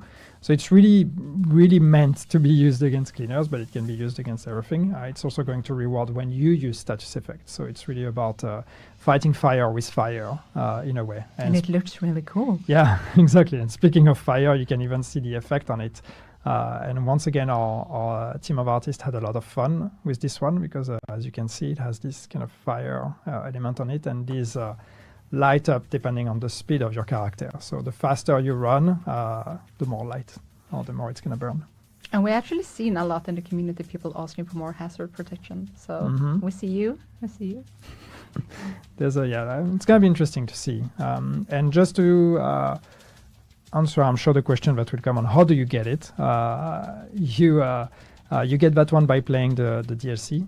It's not a guaranteed chance, so you will have to be lucky and get it. But of course, as you increase in difficulty, you increase your chances to get it as everything else. But that's a drop from the final mission of the DLC. We have another comeback, the smart cover. Woohoo! Woohoo! It's coming back. So it's a remake of the beloved version for the first game. So a very versatile skill that can be used both in PvE and PvP. And when activated, players will deploy a projectile that sticks to surfaces, so either the ground or the wall. And this will create a radius. And inside this area, all agents with cover become reinforced. So how do you... I covered it all? You covered it all. No, so yeah, I mean, we once again, this is going back to Brooklyn and kind of scratching a bit at the memory of Division 1. The idea of making a new skill for the DLC was pretty obvious. We wanted to once you've consumed the story of the DLC, we wanted to make sure we leave you with also kind of a gameplay memory. Or a gameplay element that then is available in the rest of the game. So the skill made a lot of sense. And of all the Division 1 skills, well, some of them, a bunch of them made it to Division 2, and some of them didn't. But the idea of bringing back smart cover was very interesting because I think that's a skill that adds a lot of interesting dynamic for group play. And I talked about the tactical approach with the cleaners, and I think smart cover also encourages tactical play to really make sure you flag specific covers and you help the rest of your team. And it's also having two variants gives you some choice between offensive and defensive. So yeah, it's just I'm excited to see it come back. I was here in the old days of smart cover in Division 1, so it's going to be interesting to see how relevant that one becomes to other type of contents in the rest of the game. But yeah, it's going to be fun. And this one you get also through just through progression. So this one is not a drop chance. This one is guaranteed. At a certain point, as you progress through the DLC and the campaign, you will unlock it. Nice. I heard it's kind of crucial for the end boss. So. Well, it will help for sure. Yeah, gotta practice. Yes. So if you want to pick up the DLC, you have a couple of options. First off, if you do not own the game or if you want to recommend it to someone, The DLC will be included in the new Gold Edition and Ultimate Edition. And we got questions before, like, what's the new Gold Edition? So it's the one that dropped last month. So yeah, if you bought it then or forward, then it will be included. And if you do own the game, you can buy the DLC standalone for 15 euros or 14.99. And the deluxe edition will include this cool canvas outfit and canvas weapon skin, and that's yours for 25 or 24.99 even. You have to be precise. Yeah. And it will also include a level 40 boost.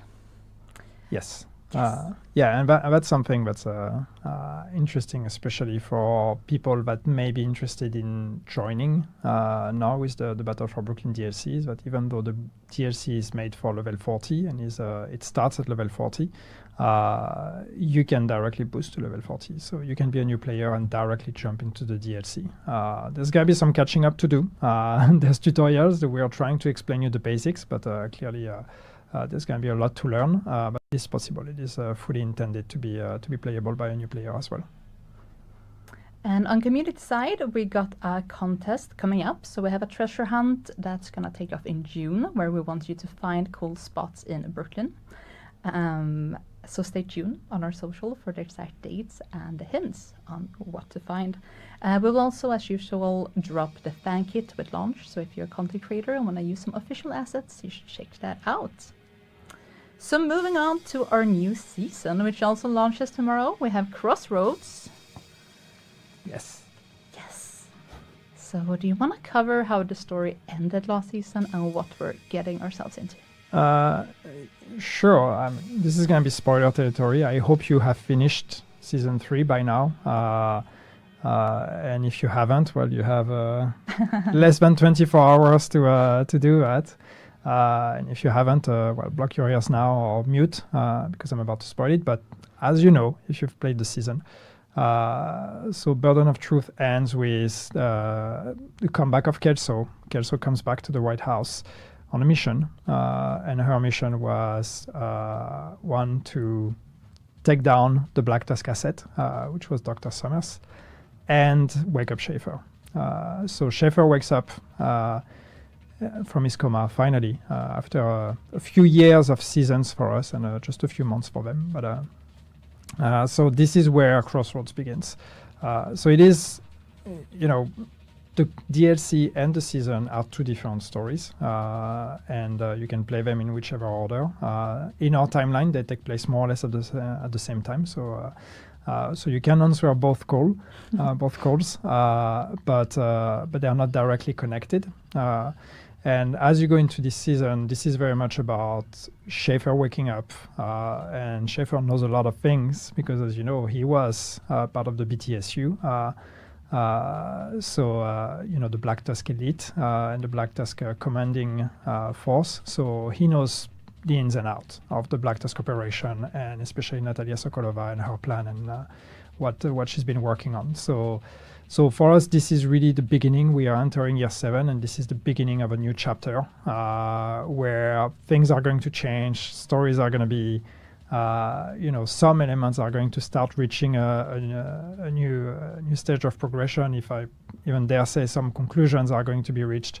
And that's also the idea about Crossroads and why the season is actually called like that.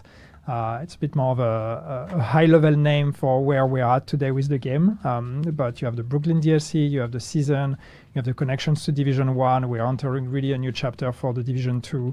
So it's, there's a lot happening now. But in that story as well, and in that season, we're going to be starting to answer a lot of questions. Yes, so part of Crossroads, we also have the Manhunt Scouts. So released weekly with no fixed order to complete them anymore. Yes. Sounded very excited about that. But yes, I mean, we've made a change to Scouts, so we no longer want to force you to play them in a specific order. They will still unlock in a specific order, but if you come back later and you haven't played them, you don't have to do 1 and then 2 and then 3. You can play them in the order you want. And that leads us to the next point, which I'm directly going to go into the high value targets. Yeah. Uh, Go ahead. And that's the main reason also why we're doing that, is that we no longer want to force you to play all the scouts to unlock the climax mission, because we understand that for people who can't play every week and who want to come back when the climax is finally available, it can be quite daunting to have to do 10, 11, whatever scouts before you can do the climax. So we wanted to change that. So now what's going to happen is in this season, there will be 2 of the scouts that are actually called high value targets. Those high value targets, they are the only ones that are mandatory to unlock the climax mission. So you will only need to do those 2 when the climax mission unlocks. You will only need to have done those 2 to play the climax mission. So if you come back at the end when the climax mission unlocks, you just need to catch up with those 2.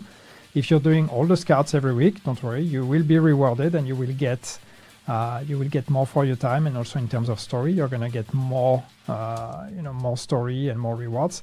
But it is no longer mandatory. It's an optional activity that you can do just the same as everything else. And you mentioned the climax mission. So if you finish that on master difficulty, you have a guaranteed drop of the Tinkerer exotic Yes. mask. Another beautiful face. Another beautiful face. And if you do it on lower difficulty, there's still a drop chance, but the harder difficulty and then master, you're guaranteed it. So what's cool about this mask? Well, what's cool is that, and that's the kind of the theme throughout a lot of the gear that we've done in this season. It's kind of a callback to Division 1. Because this one is based on the Alpha Bridge mechanic that we had in Division 1, which is allowing you to combine 2 weapons and to combine the talents of 2 weapons. So when you have this mask equipped, you're going to be able to, or like the talents of your primary and secondary weapons will be applied to your primary weapon. So that's really, it's going to be very interesting to see what kind of combinations people can come up with, because that's going to allow you to make mechanics and combos that were not available until now. So that's going to be a very interesting one. I think based from the PTS, we've seen already a lot of ideas and the min-maxers and the build makers have already been working a lot on that one. So I think it's gonna be fun. Yeah. So seasonal journey, as you talked a bit about with the Manhunt Scouts, we're continuing this, like giving more flexibility to how you play. So this season, after completing mission number 3, the following missions 4, 5, and 6 will unlock at the same time, and you can complete them any order you want to. Yes, so that's the same. Yeah, it's we want to move a bit away from the very strict structure that we've had until now. We want to open it up and give you a bit more choice. And here the idea is that since already last season with Burden of Truth, we already made a change where we connected the modifiers to the season journey, and we are leaning even more into that now. But the few changes we're making is that we're putting passive modifiers as unlocks on specific objectives in missions, so you can really target those if you want. You don't have to do the whole mission. You can target specific objectives to unlock the passive modifiers. And then the active modifiers are assigned to as rewards to those missions. So 4, 5, 6 are the missions that are going to give you the active modifiers that are based on the 3 attributes. Firearms, stamina, and electronics. So if you really want to unlock the active modifier of one of those attributes first, you can directly do that mission and unlock that one. Once you do all 3 of them, then you unlock, not even all 3 of them, I think there's a threshold where then you unlock mission number 7. But yeah, once again, you can complete all of them, of course, but you don't have to do them in order. You do them in the order you want, based on what's your gameplay preference. Yes, so you touched on modifiers. So the global modifier this season is called Hardcore. And if you play the Division 1, the attributes just mentioned will sound familiar. So the firearms, stamina, and electronics. And this time around, they return as core attributes. Yeah. So the way it works is that we we've brought back this idea of the 3 attributes from Division 1 again to play around with. So you have red, blue, yellow, firearms, stamina, and electronics. And here the way it works is as you take down NPCs, you're going to be increasing a gauge. You see it on the left here next to the ammo count. You have a red one, a blue one, and a yellow one. And as those go up, you're going to get bonuses. So it's a bit similar to what we've had this season with Rogue Momentum, but the big difference here, there's 2 big differences. First, you don't necessarily have time pressure. Those don't go down over time, so you just keep building up. It becomes a currency that you can consume. And what you consume it for is for the active modifiers. And the active modifiers here are really built around the memory of the links, and so the ultimate abilities you had in Division 1. If you remember, you had 3 of them, and these were real kind of like moments where you could trigger your link, you could trigger your ult, and then suddenly the fight would turn around completely. And we wanted this season to really be about that. So even though this is filling a gauge to get bonuses, the real fun here is about managing the economy to get your links up as much as possible, because when you get them up is when the real fun begins. So that's it sounds a bit familiar to Rogue Momentum we've had in Burden of Truth, but it's actually quite different, and it's very not very, but it is inspired by the way it worked in Division 1. And the passive modifiers are now unlocked through specific objectives, not just by finishing a mission. And active modifiers are tied to how many objectives you complete overall. The Broken Link active modifier is also available right from the start, so as soon as you jump into the season, you can play around with that. Yeah, you will get 1 active. I think we have 5 active modifiers this season. Am I saying something wrong? Or 4? We have more than usual. And yes, there's one you get directly from the season start, and the other ones, as I said, will be unlocked through the mission, the season journey. Do you want to take a look at what the season has to offer with exotics? Yes. Yes. Please say yes. Say yes. Please say yes. So first off, we have the return of another familiar face. Yeah. So this was this is in the form of the exotic RPK-74. So you might remember the pecan. Yes. If you do, make some chat in the noise in the chat. Yeah. So the Pacan is coming back. There's a few items we've been playing around and bringing back from the first game, and the idea of the Pacan was a fun one because it was a fun gun to play with in the first game, and this one we've been able to actually bring it back in a very similar fashion. So mechanically, it is very close to what it used to be in the Division 1. Visually as well, we really wanted this one to really feel like an echo from the past or a memory, and really be the item you could get in the first game. So that one is gonna be it's gonna be interesting and a lot of fun. And the way it works is you build stacks as you take down enemies, and then on your next reload you're gonna have a bigger mag. So it's gonna be Nice. allowing you to shoot longer. We also have a new holster. So the Nimble. Yes, and Nimble is so this one is it's not directly an exotic we took from Division 1, but it's based on the mechanic of the first game as well, where you could heal by doing cover-to-cover movement. So we took that idea and we revisited it. We worked a bit with it and came up with a whole concept for a new exotic item.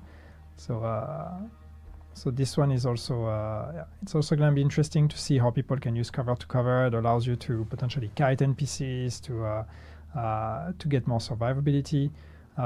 It's also very fun visually because once again the art team had some fun with that. I don't know if we will see that in those videos or not. It's actually there's a screen on the other side and it changes depending on if you're cover or out of cover or running. So it's pretty cool. See it here. See, now it's green because you're in cover, then it turns blue. So yeah. Nice. We also have some new exotic weapon skins. So we're gonna take a look at the Nocturne, which is very pretty. So that's a skin for the Pacan, and yeah, as you can see, it's very orange. It's very pretty. It's Nocturne because it's It's very black and gold. to me. yeah, and it emits light in the dark. And as you can see, when you turn rogue, it actually goes red. Gorgeous. Moving on to some season gear. So first off, we have a new brand set. So this you can obtain via season pass, and it's called, I have trouble pronouncing this, Imminence Armaments. Yeah, maybe? Close Yep. enough. So this is inspired by some things in Division 1 as well. Yeah, so it's based on the threat mechanic in Division 1. In Division 1, we had increased threat and reduced threat as a mechanic. So we wanted to play around with that and see how interesting it would be to add that to the pool of stats you can have in the game.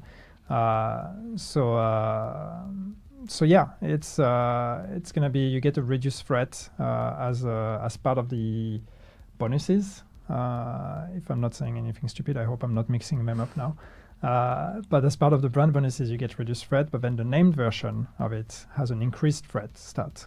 So it's going to be up to you to see how you want to use it. Either you just use the name to increase your threat, or you use the brand to reduce your threat. And hopefully that's going to be interesting again in team dynamics and aggro management. Next up, we have gear sets. There you go, the measured assembly.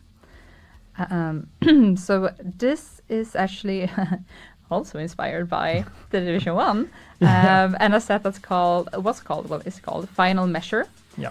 And it got a one-strap backpack that we've seen requested so much. Look we at that. don't see in the other piece. Yeah, I know, but now we do. Now we do. Now Yay. we do. Yeah, that's not the only reason why it's inspired from Division 1. Final Measure in Division 1 was a very popular set that allowed you to swallow grenades from NPCs.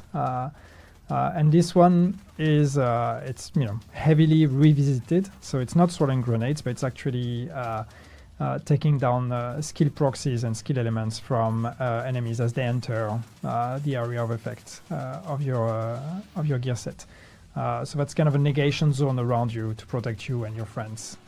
So once again, interesting to see how that's gonna go. And as you said, yes, one-strap backpacks. They are back. They're coming to Division 2.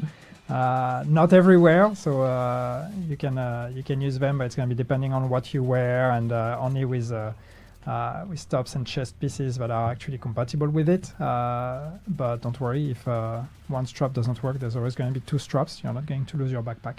But yeah, this is I think the first piece of gear we're going to make with this. But you can expect to see more one-strap backpacks coming to the game moving forward. Yeah. We also have a return of the Fei Lao bundle that also has a one-strap backpack. Yes. If you want to double up. Does that make it two straps?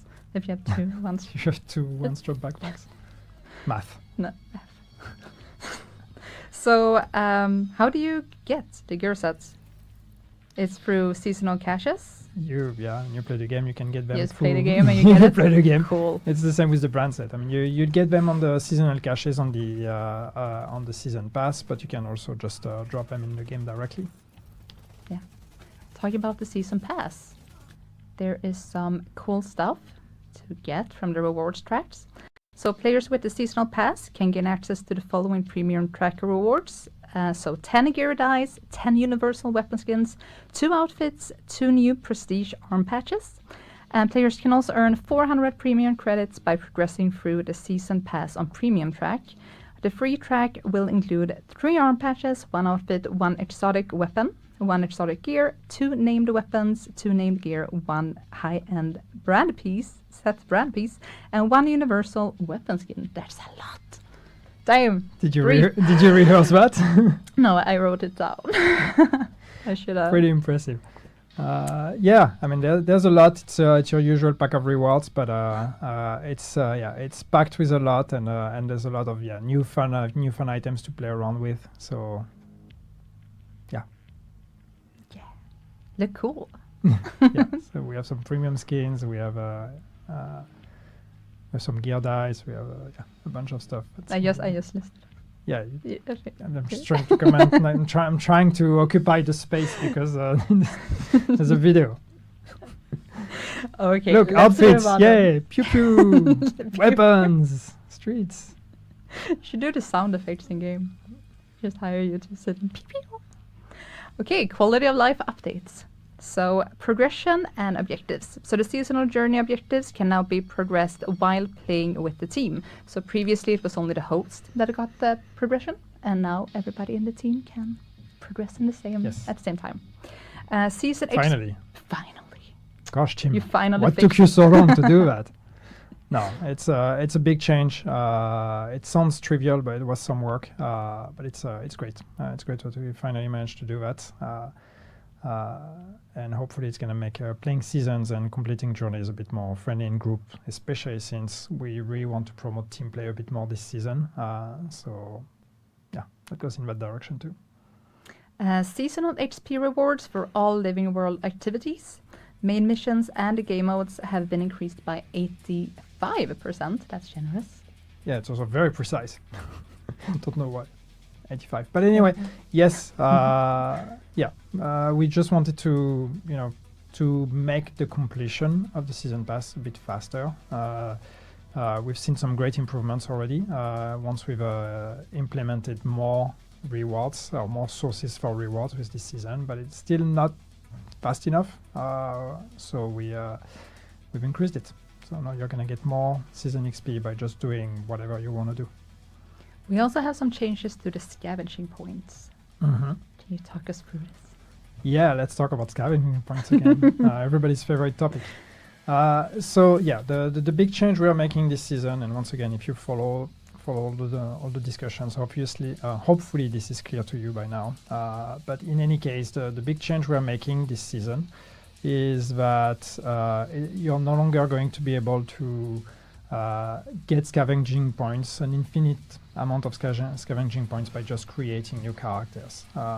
So if you remember, the way it works is as you level up your Shade Watch and your Shade level, you get points in scavenging that you can spend, but if you create a new character, that new character starts with the same Shade level, so you have all those scavenging points again and you can spend them. What we're changing this season is that once a scavenging point is consumed, it is consumed. So even if you create a new character, you will not have that point again. The point was already consumed, so you will only get the points you get with that character, basically, or other characters, but the points that are obtained after the creation of that character. So it's only new points that you're going to get. So this is basically, think of the scavenging points as account-wide now and not character-wide. We are doing this because we're introducing a level 40 boost, and with a level 40 boost, that would mean that you could just basically create a level 40 character, consume points, delete, create a new character, consume points. And while we were okay to tolerate that in the past because you still had to level up your character to do that and everything, now it's reaching the point where this could be considered an exploit if we kept it that way.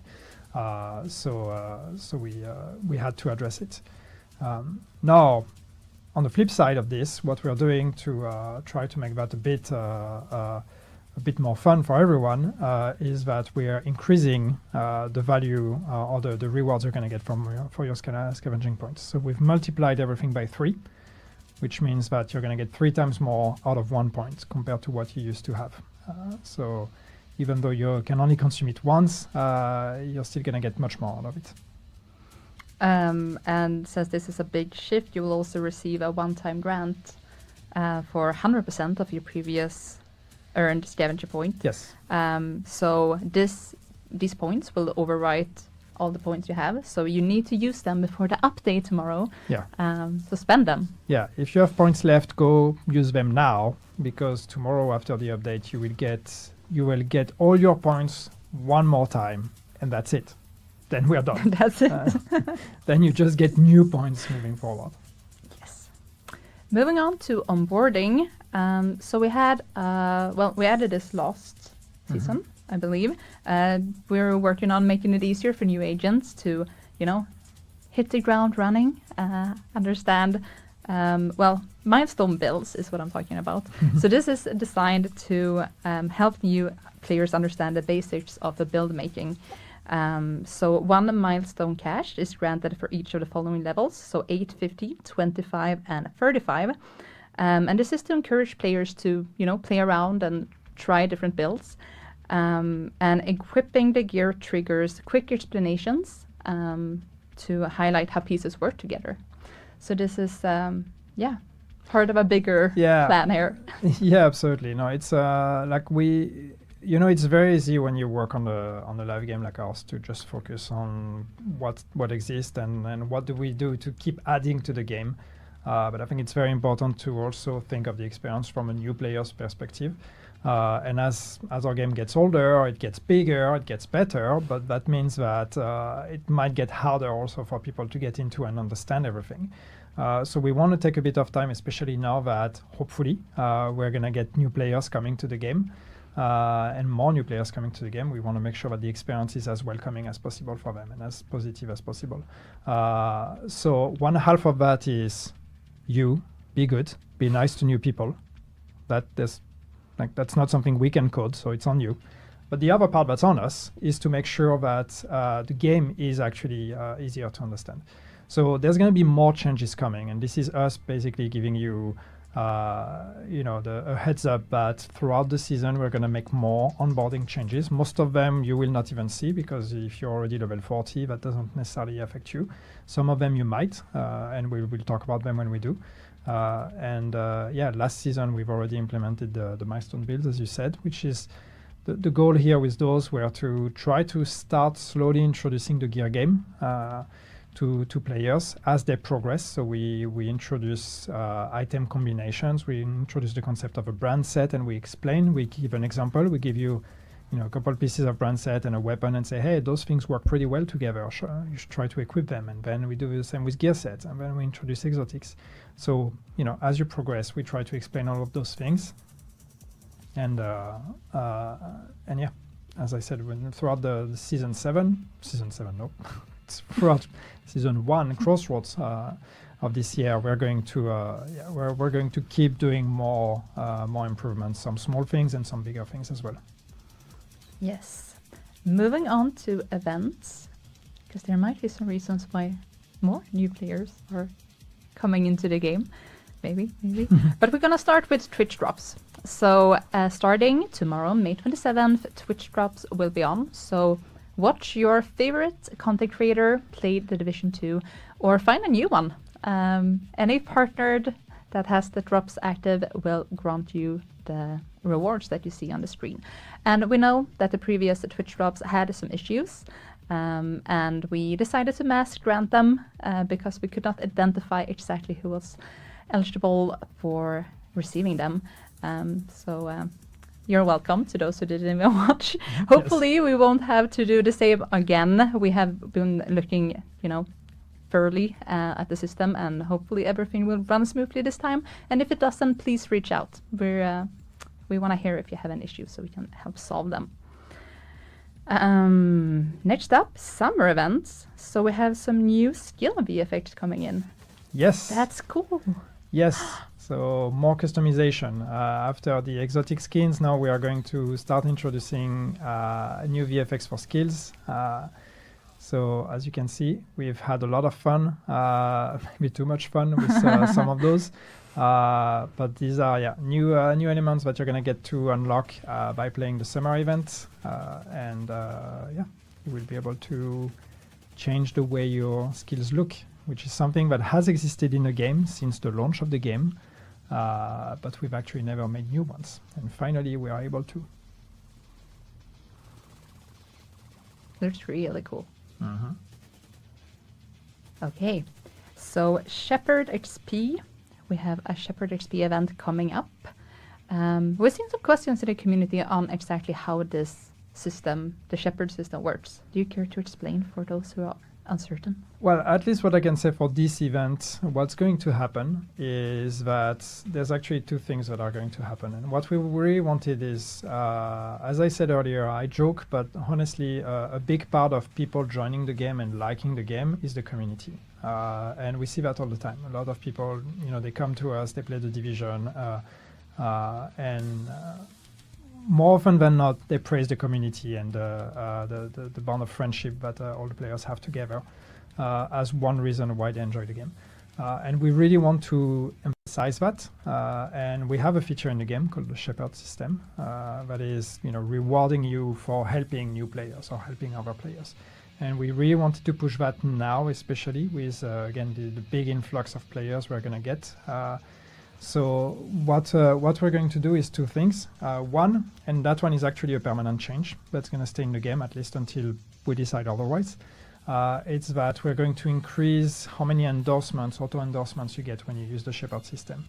So the Shepherd system, if you remember, is basically when you help other players by using the call for backup, you get endorsements. You get automatic endorsements if you played long enough with those players.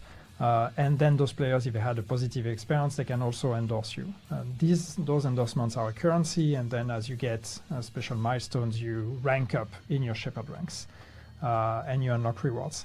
So what we're going to do is, and that's the permanent change, is that the auto endorsement is multiplied by 3 now. So you will get 3 endorsements instead of 1 automatically when you use the Shepherd system. So this is meant to help you rank up faster. And then the event itself is also going to make the ranks easier to get. So I don't have the numbers in mind, which is why I'm going to be a bit cryptic. But basically, the whole point is that you're going to rank up faster in Shepherd, and we are going to give you rewards, and we're also going to have projects that are going to reward you for ranking up in the Shepherd system. So it's really about use this call for backup, help out new players, those that are joining us that are struggling to learn the game. Help them out, and you're going to be rewarded faster and better than you usually are. And you might have a lot of agents calling for a backup this weekend, because we have a free weekend coming up, starting on, there we go, May 29 to June. You're waiting for the I like that you had to wait for it. You were not sure. To June 2nd. There's a lot of dates and a lot of things happening, so it's hard to keep track. It is. And it will be available on PlayStation, Xbox, Ubisoft Connect, Epic, GeForce Now. And any progress that you progress, it will transfer to the game if you buy it after. So recommend the game and have a friend try it out. We will also be on Xbox Game Pass. Why are you whispering? I don't know. New. I didn't want to People scream. know about that losing my already. voice. You can be hype. I mean, it's fantastic. It's amazing. And obviously, yes, this is the reason why, not just that reason, but it's one of the big motivation why we are pushing, community play and onboarding and all those things. There's a culmination of a bunch of stuff. We have a DLC coming, we have Game Pass, we have free weekend, we have overall some excitement. I hope for you, at least we are excited about where the game is at and where it's going. So we really want to make sure that we have all the elements to try to welcome as many new players as we can and give them a good experience. And the handsome man we're watching here is the Xbox Game Pass perk. So for a limited time from May 29th, if you are a Game Pass subscriber, you can claim this EMS. Yes, EMS outfit. Good idea. Know how it's called. Yeah. Cool. Now I know. Now you know. Moving on, we have some community contests. So the first one ties into this new player helping out a friendly agent. So we will ask you to give your best tips in our Discord. We're gonna create a new channel, and we want you to, give all the tips and tricks. And some of you will be rewarded for your generous knowledge sharing with some very cool prizes. So check out our social to see the exact dates on when this will start. And then... If someone can share the tips on what's the best way to get the Scorpio, thank you very much. The Scorpio? That's what I new have some players idea on what's should go after. No, that's what I want. That's what you want. But I still don't have it to this day. I have some ideas on how to get it, but somehow it's just not working for me. So Yeah. This was all the topics. I'm glad that we finished with the Scorpio. That's clearly the most important topic of all. So yeah. Did we cover it in 1 hour?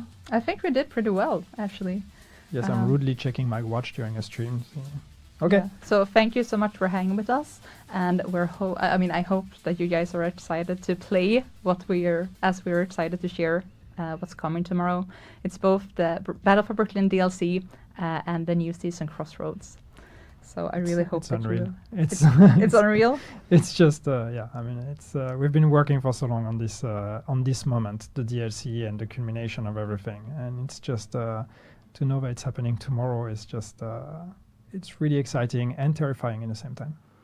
And when we say bye, there's actually one more thing happening it's kind of a wrap up. So if you didn't listen to Yannick or I, you can listen to Yannick again.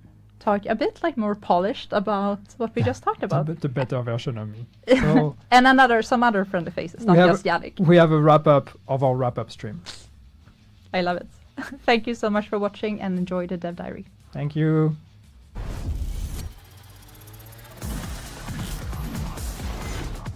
Crossroads brings us closer to uncovering the truth behind Sokolova's plans, as agents find themselves in a race against time and the Black Tusk. The modifiers in Crossroads gives the Division franchise fans the opportunity to peel back the years, with modifiers incorporating elements similar to the Division's gear system. Year 7 Season 1 Crossroads introduces the new global modifier, Hardcore. Reminiscent of the Division, this season players will get their hands on 3 new attributes: firearms, stamina, and electronics, allowing to gain score-based bonuses. The higher the score of the attributes, the greater tier of bonuses you can access, including special bonuses obtainable at the highest 5th tier. 2 cores equals 1 tier. So for example, 6 cores will bump you up 3 tiers. From Tier 1 to Tier 4, each build's core composition will affect the baseline of where the scores start. Players can also affect the bonuses via gameplay by eliminating enemies with the corresponding attribute marks. For firearms, you gain a critical hit chance bonus that does not count toward the critical hit chance cap. For stamina, you gain bonus armor depending on the amount of damage you take. For electronics, every time a skill is used, your other skill's cooldown is reduced. This season, Active Modifier's main functionality is to consume the current score bonus in exchange for a powerful temporary boost. The higher the score, the greater tier of bonuses players can access, including special bonuses should players reach the highest tier. Year 7 Season 1 introduces 5 new active modifiers, with one of them, Broken Link, not requiring to be unlocked and granted together with the global modifier right at the beginning of the season. Active modifiers truly shine in team play. Activating one near other players increases its duration for each nearby ally, and they all get the score boost too. In short, you'll keep your modifier active longer, while your teammates benefit from an extra tier. This season's passive modifiers are reminiscent of the talents from the Division. Passive modifiers are directly tied to your current attribute tiers. For a passive modifier to be activated, you will need to have 1 or more attributes reaching a minimum tier. For example, as long as you meet the required tier for a specific attribute, the corresponding bonus is active. If you drop below that tier, the bonus will become inactive. Hostiles are also gaining bonuses this season, shown by the colored marks above them. Firearms mark. Enemies gain movement speed and deal more damage. Stamina mark. Enemies become more resistant from damage. Electronic mark reduces the damage enemies take from skills or attacks to their weak points and further increases their resistance when they have gadgets deployed. Defeating these enemies adds additional attribute score, allowing you to gain bonuses beyond those awarded by your gear cores alone. Enemies can spawn with up to 3 marks, granting significant boosts. All in all, Crossroads is a perfect opportunity to diversify your builds, regardless of the numbers of cores they have. As with every season, Crossroads introduces new gear to collect. The Imminence Armaments brand set, the Measured Assembly gear set, 2 named weapons, Blood and Purist, and 3 new exotics, the Pacan Exotic RPK-74, Nimble Exotic Holster, and Tinkerer Exotic Mask available through the Climax mission. Designed to maximize skill use, the new gear encourages creative loadouts tailored to individual playstyles. Longtime fans will also spot subtle nods to the Division in some of the new items. We continue working on Seasons 2.0 improvements based on your feedback, and this season is no exception. You can now make progress on seasonal journey objectives while playing in co-op, so grab your friends and dive into the new season together. Last season, we introduced a change that allowed seasonal XP to be earned through all open world activities. This season, we're boosting that Season Pass XP by 85%. Among other exciting quality of life updates, one-strap backpacks have officially arrived in The Division 2. While currently limited to shirts and uniforms that hide vests and have front space to accommodate them, more options are on the way soon. And by the way, the new measured assembly gear set includes a stylish one-strap backpack, which is available through the free Season Pass track. Don't miss your chance to grab it. Crossroads brings more exotic skins, starting with Nocturne, an exotic skin specially created to match the new exotic weapon of the season, Pacan. Scavenging points are now shared between all characters on your account. Each new character gains access to the shared pool upon unlocking the SHD watch. Hardcore characters will continue to use their own separate pool. Spending points on one character removes them from the shared pool for all the others, so you cannot use the same points on more than one character. To compensate for this change, you will receive the maximum number of gainable points from a single character upon your first login in Crossroads. The number of points awarded will be based on your SHD level prior to the update. Players with the Season Pass can gain access to the following premium track rewards: 10 gear dice, 10 weapon skins, 2 outfits, 2 new prestige arm patches, and more than that, players can earn 400 premium credits by progressing through the Season Pass on the premium track. The free track will include one outfit and one weapon skin, allowing every agent to gear up and stand out in the streets of DC.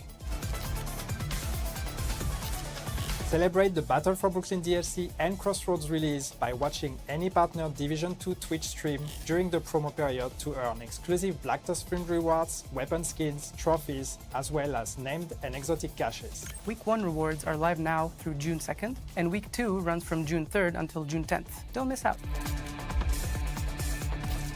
The Division 2 is coming to Xbox Game Pass on May 27th. Jump in now and claim an exclusive 5-piece EMS outfit available as a Game Pass perk. New to the game? There's never been a better time to start. We've streamlined onboarding and accelerated early game progression from levels 1 to 12 and introduced milestones caches to help new players explore item variety and dive into build theory crafting right from the start. Longtime players can also count on some fresh excitement. For the first 2 weeks following the Xbox Game Pass launch, level 40 players can triple their auto-endorsements by answering calls for backup to help newcomers. And of course, what's summer without a summer event? Crossroads is heating up with a bunch of exciting in-game rewards. Grab your favorite chill drink and get ready. The summer fun is just around the corner. Complete the project to earn a new outfit and a tricolored skill VFX usable with both the turret and the hive. Join the official Division Discord channel and share your gameplay tips starting May 29th for a chance to win some cool prizes. With so many exciting updates on the way, we hope all our agents are gearing up for an awesome summer. As always, stay tuned for more surprises throughout the season.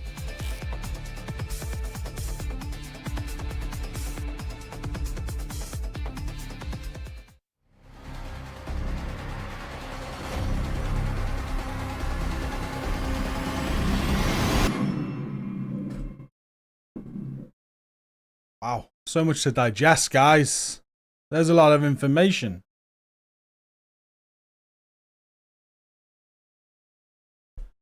I took some notes. I might have missed some stuff, though. Might need your help in recapping on all that. I kind of did a good recap at the end there, though, right?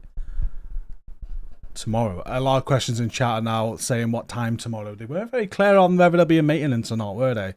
I know, like, the DLC goes live early UK. I think it's like 8 AM Central European to 7 AM UK. But surely there's a maintenance tomorrow to make all these changes, so it'll be live after maintenance. A unique skin for the drone with effects. I'm not sure. Definitely effects are coming now. These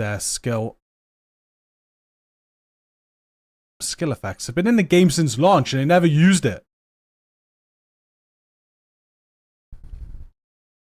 But we do have Twitch drops on tomorrow. I'm gonna get Twitch drops don't start till 5 PM UK. I know that. We'll be live early in the day though. If there's maintenance, we'll play the Division 1 until it goes live. As soon as it goes live, we'll be diving straight in.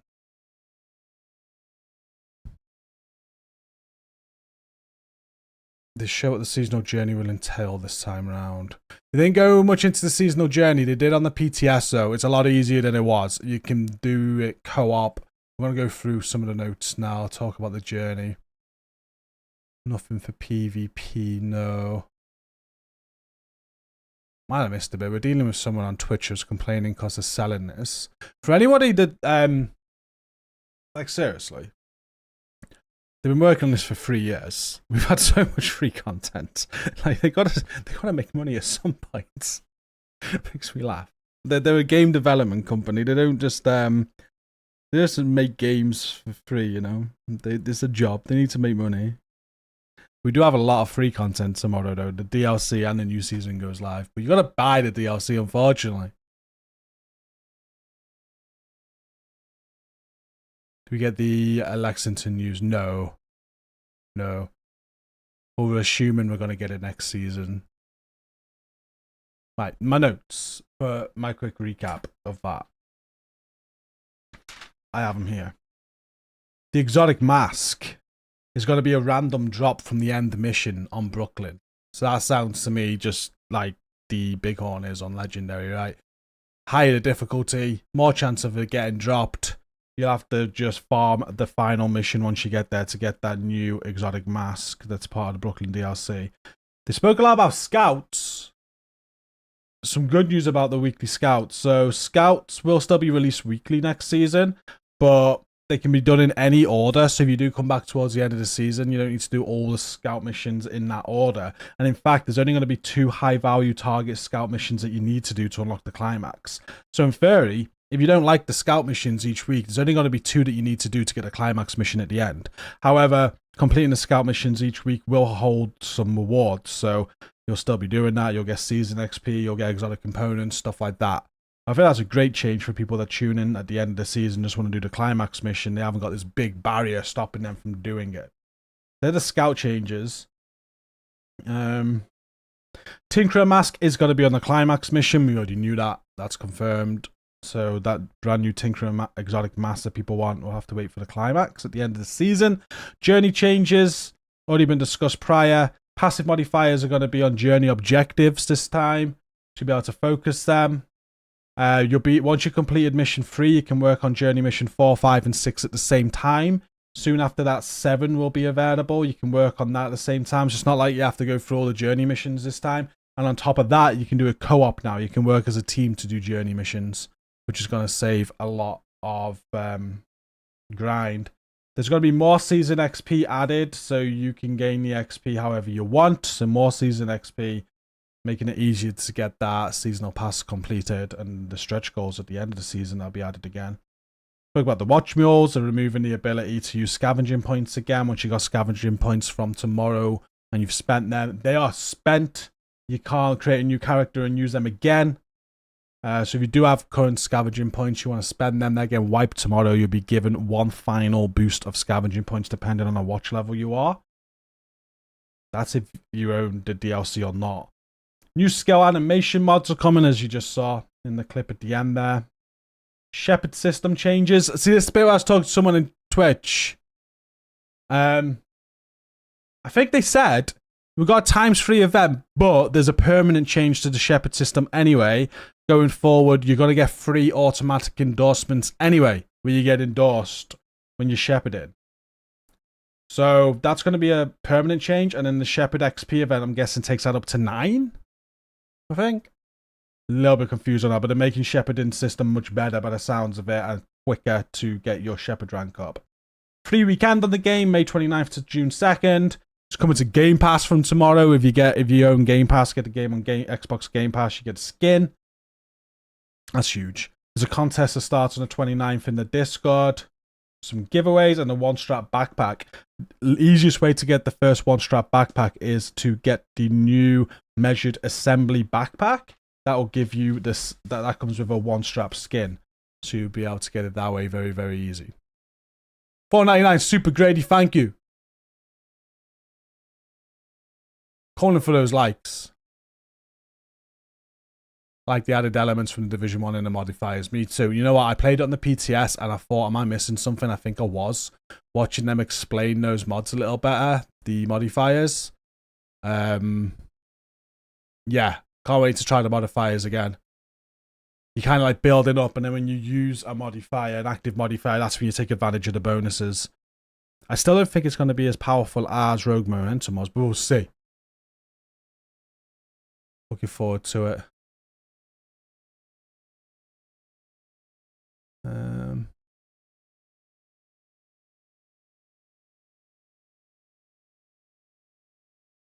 DLC, no, yeah, tomorrow morning. I think I discussed that in that recap then. 8 AM UK, I want to say you can purchase it. I'll be PC all week.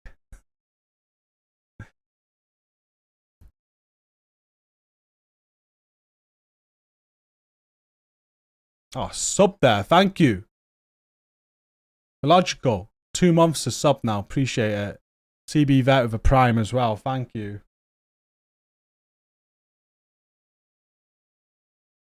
Thank you. Thank you. No new raids. No new raids planned or incursions. But they are just focusing on the new season and the DLC for now. Doesn't mean they won't be coming. Huge push from the team, definitely.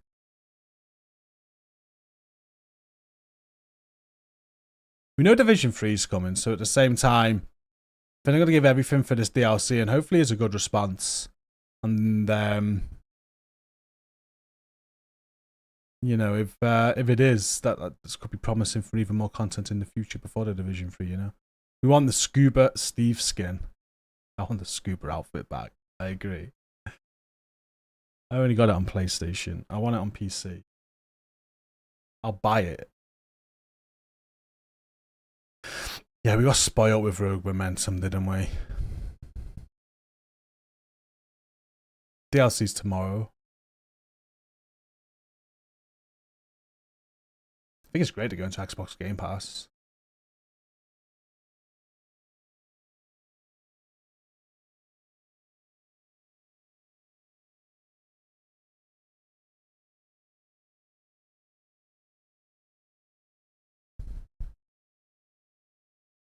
Hourglass, just where the game's at, really. How many years are we into this game now? Forget, is it like 6 years? Small development team. I think they're trying to just make it as good as better than it can be, working on some fundamentals, improving them. Like we have had content. I think Paradise Lost was probably the last new sort of content. Again, it's DLC, which is a whole new map, which you've been working on. So we've got that. But, you know, it's got a player base. They're just making it as fun as possible for the player base they got, I guess. It depends how much you can add to it as well, because it's money as well, isn't it? Like, if you create something like a raid, it requires more server space. So there's that to think about too. Like, there's lots, you know. Yannick always says, if he could, he'd make everything. He'd make everything.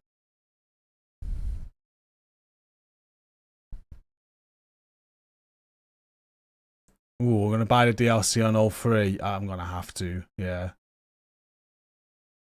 Yes, Year 7, Season 1. That's correct.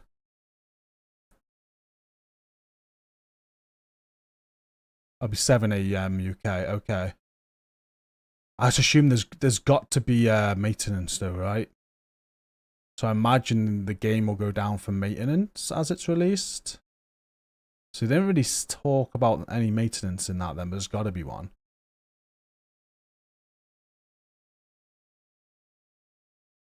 Got to be one.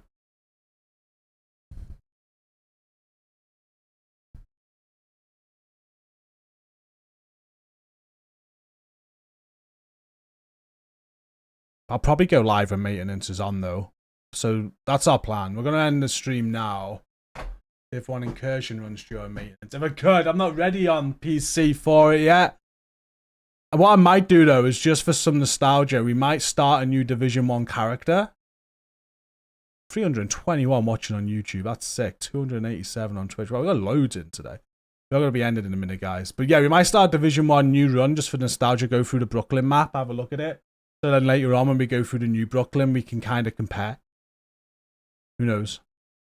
But yeah, we'll go live, play some Division 1 while the maintenance is on. At the second the DLC's live, we'll be playing through the DLC tomorrow.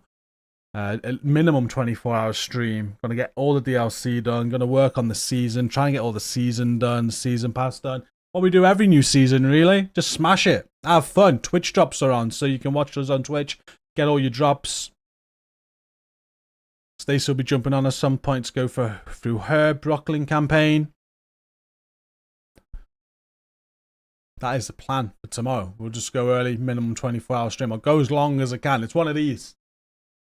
On these, I can normally go quite longer, but we'll go as long as I can. There'll be some surprise is tomorrow as well. You guys can get involved in, which I'll be able to speak of from tomorrow. You can get 200 likes if you do one countdown run for the community. 4:15. 200 likes, I'll do a countdown run, yeah. It seems to have incorporated fragile armor in the form of corrosion. Your foot. It's pretty much that, isn't it? But it's its own thing. So with fragile armor, it's added from taking damage, and then this is going to be added anyway. So this is all about time. So yeah, it's practically reworked fragile armor, isn't it? Pretty much. But I don't think a medkit gets rid of it like it does with fragile armor. You've got to finish the encounter.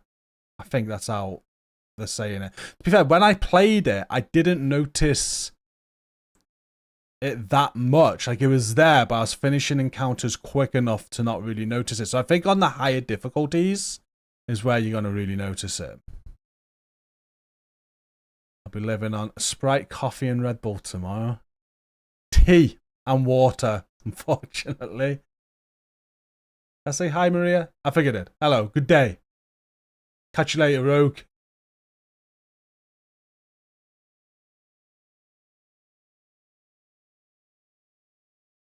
Yeah, around 8:30 UK.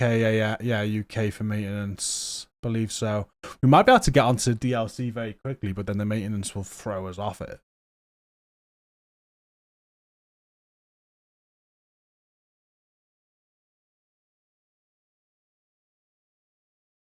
Who's the scout man on target? Not sure. They shown like is someone in like a black tusk sort of glitchy outfit, wasn't it? No raid carries today. I've got lots to get ready for tomorrow, unfortunately. Like, if I get it done quick, I might go, but like, it's 4 o'clock. I gotta have tea. I've got a new stream overlay to do, so been getting prepped for tomorrow, and I haven't got it to show you at the minute, but I'm changing. So you see how this big bar in the top left corner with the daily goal and everything and the monthly goal? That's changing. I don't want it to be as bulky, but we're going back to like a spin of a wheel for your support. So like if we get 10 members, gifts, or primes in a day, we spin a wheel. Spin this wheel, you might be able to change my weapon for an hour. You might be able to pick the role I'm doing if we're doing raids and stuff like that. We're going to have a bit of fun because we used to do for the monthly goal a 24-hour stream every month, and it's just getting too much. I was getting exhausted because every month you were smashing the goal as you always do. And we're having to plan a 24-hour stream every month, and we did it for a year. I got to a point where I was like, I just can't. I think we've still been doing long streams, but I'm not committing to the 24 anymore. So tomorrow the replacement comes for that. We're going back to spin the wheel, having a bit of fun with that. So I'm just changing everything. I've got to do that tonight because that's going live tomorrow. I'm not sure if we're going to have a giveaway tomorrow either. I've got a code for... I might have a code for the game, but we'll see. But yeah, got to get prepped tonight. So no raid carries tonight. We will be back to raids at some point next week or the week after, though. Obviously, DLC week, a lot of content to make, a lot of game to play through, hunter puzzles to figure out, season pass to complete. Yeah, it was a Bogdan.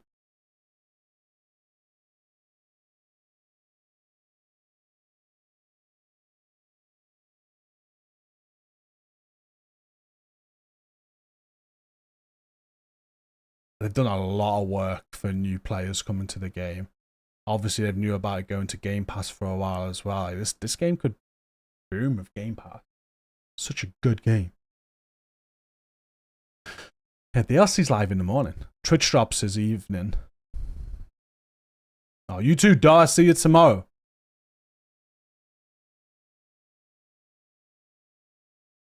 Division 1, if you have people to help, you can level 30 in 3 hours. What, just rushing through the missions?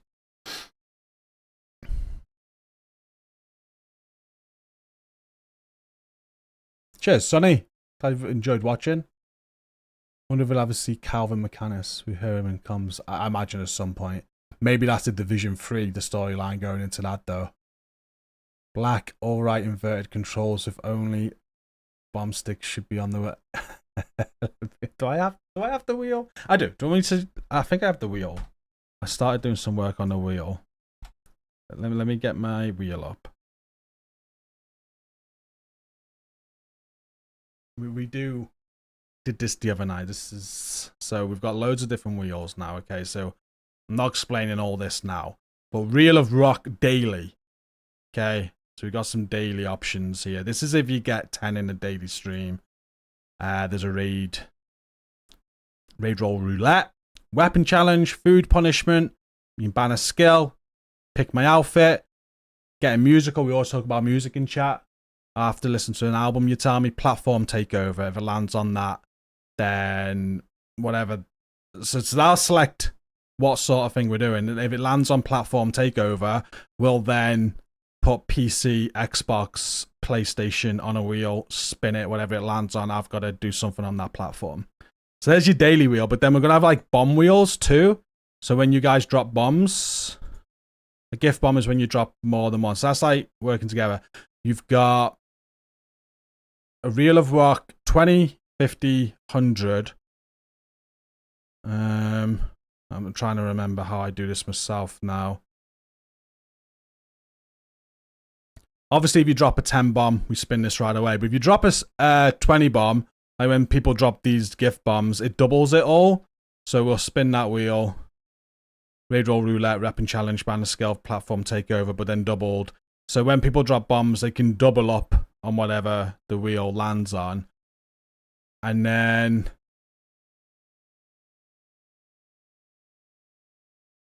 I'm going to need to get prepped for this to explain how this all works somehow. But there is forfeit somewhere.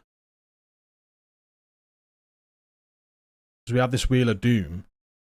I'm going to look over this and explain it all properly tomorrow. But the Wheel of Doom, when we spin the Wheel of Doom, delete an exotic, delete a named item, complete Kenny College, Pentacon and DARPA, because who likes that? No modifiers allowed for an hour, inverted controller for an activity, no specialization points for an hour, remove mods for an hour. Now I know it says 50 bomb there, but how it's going to work with the gifting now when you do drop those like 5 bomb gifts that you do, they'll add up. So eventually, so for example, Black, you drop like 5 bombs a lot, right? Eventually you'll be able to rack up enough 5 bombs to then you're going to have like, I'll be able to show you on screen. When you drop a 5 bomb, there'll be a reward for you, which you can pick. If you drop a 10 bomb, there'll be a reward for you that you can pick. But if you save those sort of bomb tickets up, you'll eventually get 50, and then you can force me to do this. I think that's what it is. But all these are kind of on those tickets. I'll explain it properly tomorrow once I've got the overlays done. So it'll be overlays, and I'll be able to bring them up when we do it. That's how the wheel sort of looks at. So it's all in there. All for a bit of fun. You can make me go inverted again.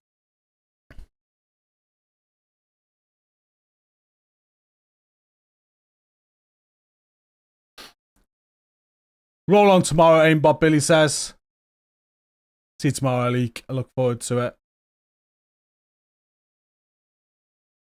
So if you have a Crossroads theme and Div 1 influence coming to Div 2, are we getting survival? I don't know. We're not. Definitely not.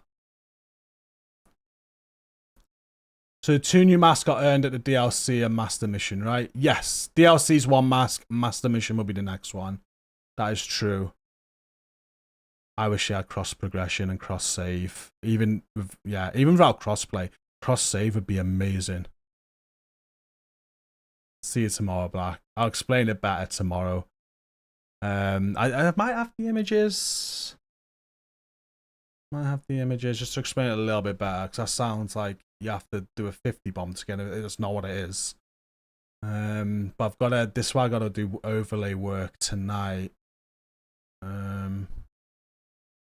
No, they're not there. Where did I move them? Brandon? Lost my images. I'll explain it better tomorrow, Black. It's ain't good. I've lost all my images. Where'd they go?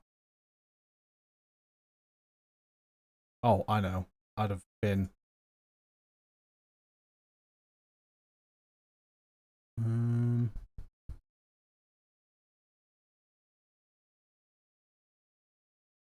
There they are. So for example, tomorrow we just spin the wheel and then you like sort of fun goes live. You drop a 5 bomb. This pops up.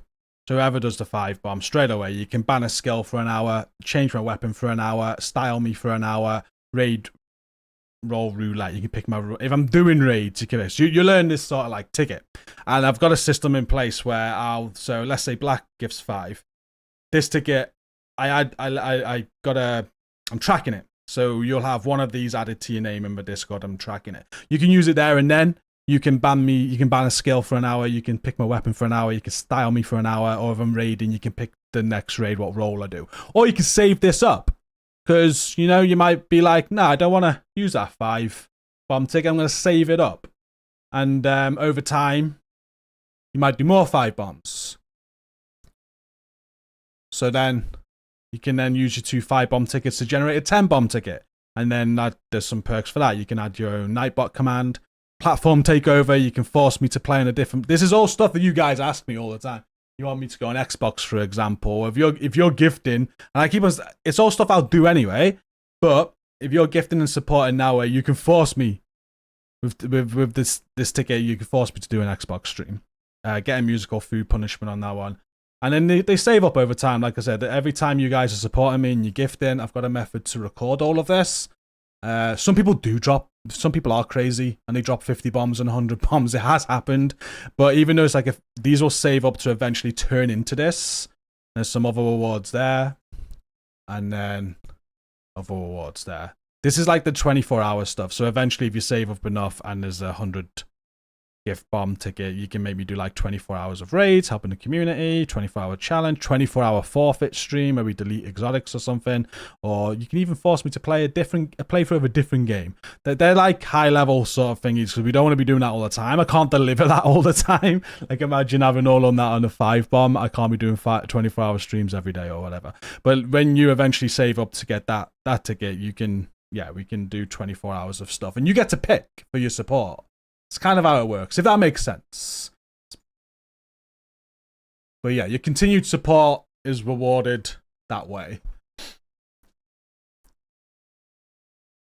I've got to, we're going to get it all implemented in the stream overlay and stuff. Gee, play that countdown, 206 likes. I said I'd play a countdown, didn't I? Okay, we'll play a countdown. 25% done with DLC. I think you can go straight into the DLC tomorrow anyway. I'm not sure. You might have to be level 40, not sure. Jelly beans, that is on the food. Jelly beans, hot, and something like that. That might not be ready for tomorrow, though. I haven't... All I've got for tomorrow is jelly beans. And they might be well out of date. I don't know. They don't have a date on them. We've had these ages. 1st of July, early good.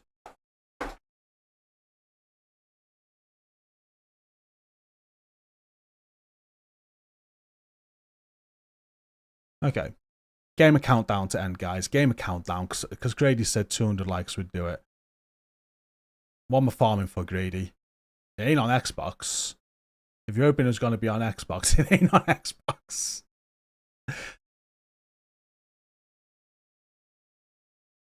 The musical's for 10. So if you save up, or if you save up for a 10 ticket or do a 10 bomb and you pick that, I've got to listen to an album of your choice. We talk about music a lot, don't we? And I try to incorporate everything we kind of chat about in stream, and we do, and we always talk about music albums and stuff. So for that, you tell me what album you want me to listen to. I've got to listen to it and feedback to you in a DM what my thoughts were.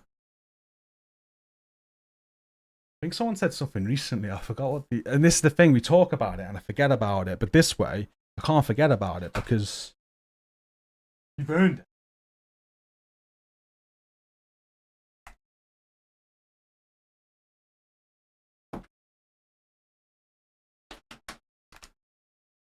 I wasn't.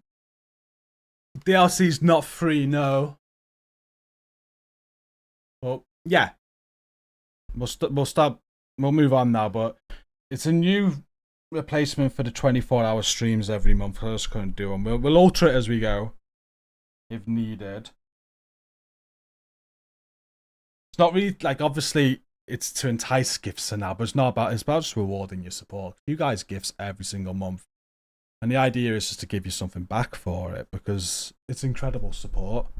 And I want us to have some fun with it and just some reward for doing it at the same time. And we're going to make a summary advice video for new players, like recommended builds for this and that activity. Yeah, I got a lot of new beginner guide content coming after the DLC. In our Discord, I'm going to have like a setup. We haven't got it right now, but there'll be, hopefully in the next month or so, when you join our Discord, if you're a new player or whatever, there's going to be like step-by-step walkthroughs for you. Like explaining everything. There is a maintenance tomorrow, they just tweeted it. What time's that? Recom? Thank you. Let me know. I assume there would be. But yeah, our Discord's going to give you like a step-by-step guide, recommended builds, stuff like that. We've already done the raid stuff. The raid ones were the hardest. So I got the raid stuff done before I launched my new server. So we've got all that done. I want to do like incursion, legendary guides and all that, but there's also going to be like proper beginner guides as well. Like, how does expertise work? How does this work? What's crafting mean? How do I even make builds? Content's already on the channel, but I'm going to refine it for this year with all the changes they've done. I'm going to play through the game myself as a beginner as well to see all of the changes they've done there so we can capture that and explain that.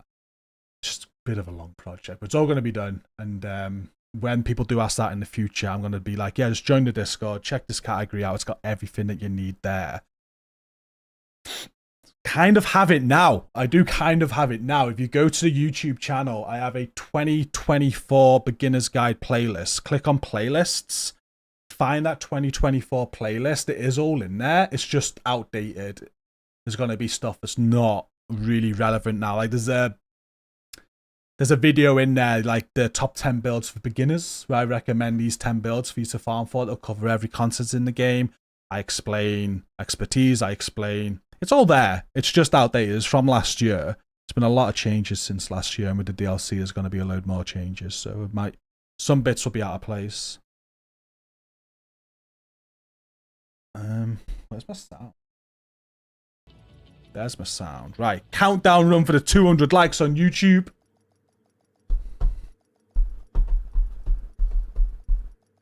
$9 a.m. 3.5 hours long. Cool. Good to know. Thank you. That goes live after the DLC. Does that mean we're going to be able to? We might be able to play the DLC for an hour before the maintenance. Maybe. The DLC goes live before. Just need someone to help me get it. Ravenous, make sure you're in our Discords. Eric, did I say thank you for that Prime? I hope I did. Thank you.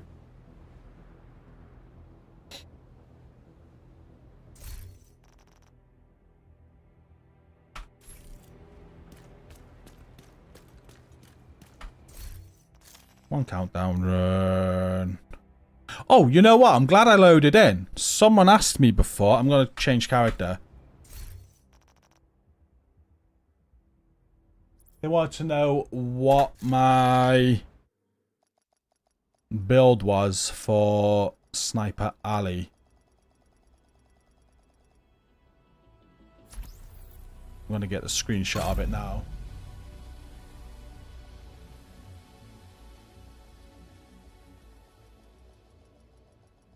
Is that last doc?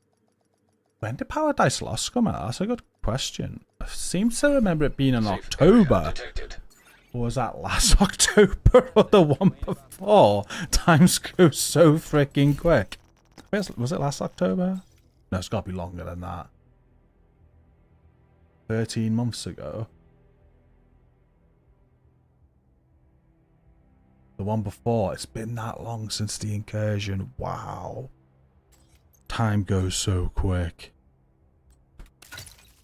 Right, let me just screenshot this for... I forgot who asked me for it, but it was on Discord.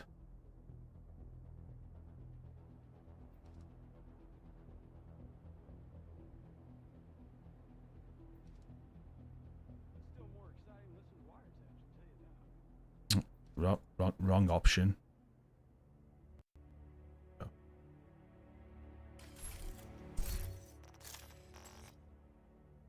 My day one build for the DLC as well, I'm probably just going to run in with my blue striker. I haven't prepped anything for that. I normally do for stuff like this, but...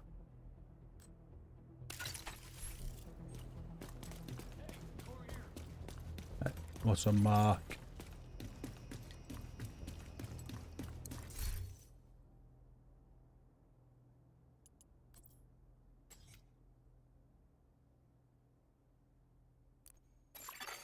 Invite to another agent's group. Received. We're just gonna target assault rifle. See if we can get an Elmos. You are now in a group. Lots of new follows, guys. So we're going Lots after of the follows on outcast Twitch leader, today. huh? Thank you, and subs on YouTube. Thank you. Maurice, how you doing?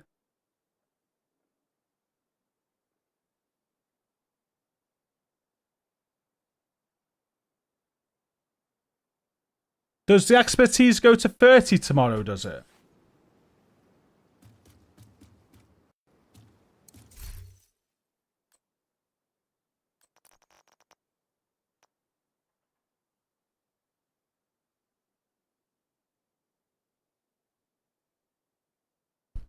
Cool.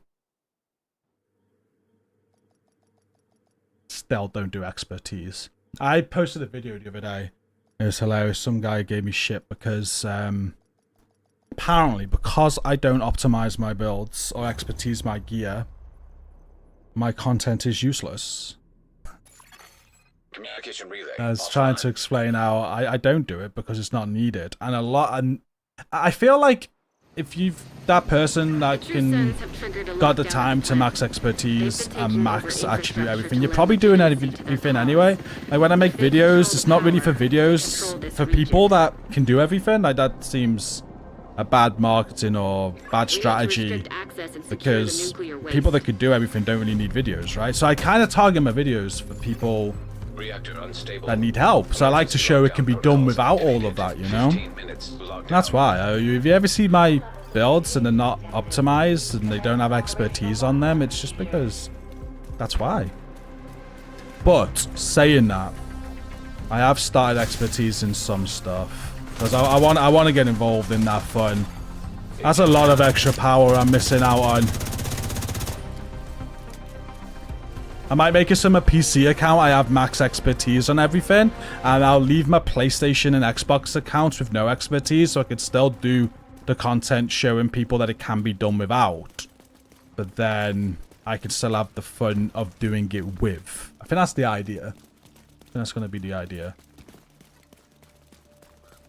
And when we did all the new raid guides and everything, I got the team to strip right back. We made new characters. We were watch level 0. No expertise, no nothing. All the raid guides on my channel right now were all done watch level 0, no expertise. It's just so beginners can not feel like that there's such a big disadvantage and it can still be done without it. So a lot of this game can be done without it. And there's people on the internet that think you gotta have it. You don't. I'm only saying this because I commented the other day. Proper laid into me. Like, how dare you make this video when you don't have everything expertise and you don't have max rolls? How dare you? How do you call yourself a content creator? Mad how different perspectives people have, isn't it?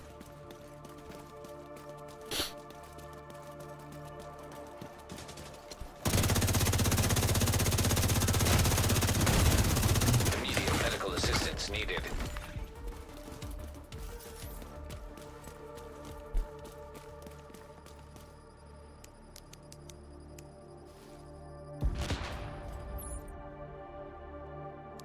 Oh, we're still doing Master Man on help. Not today, unfortunately, but we were helping. We'll still do Masterman on help.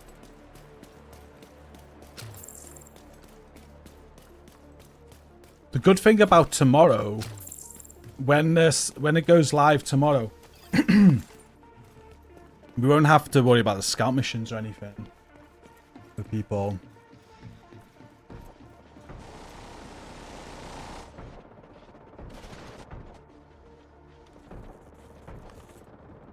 No problem. We always do our streams like that. A lot of people feedback saying like the fact that I don't talk over the streams. Nothing against people that do. Some people like react live together, but I just watch you review. So you can see the whole thing and we talk afterwards. And I'm just shit at doing that sort of thing as well. So it's easier.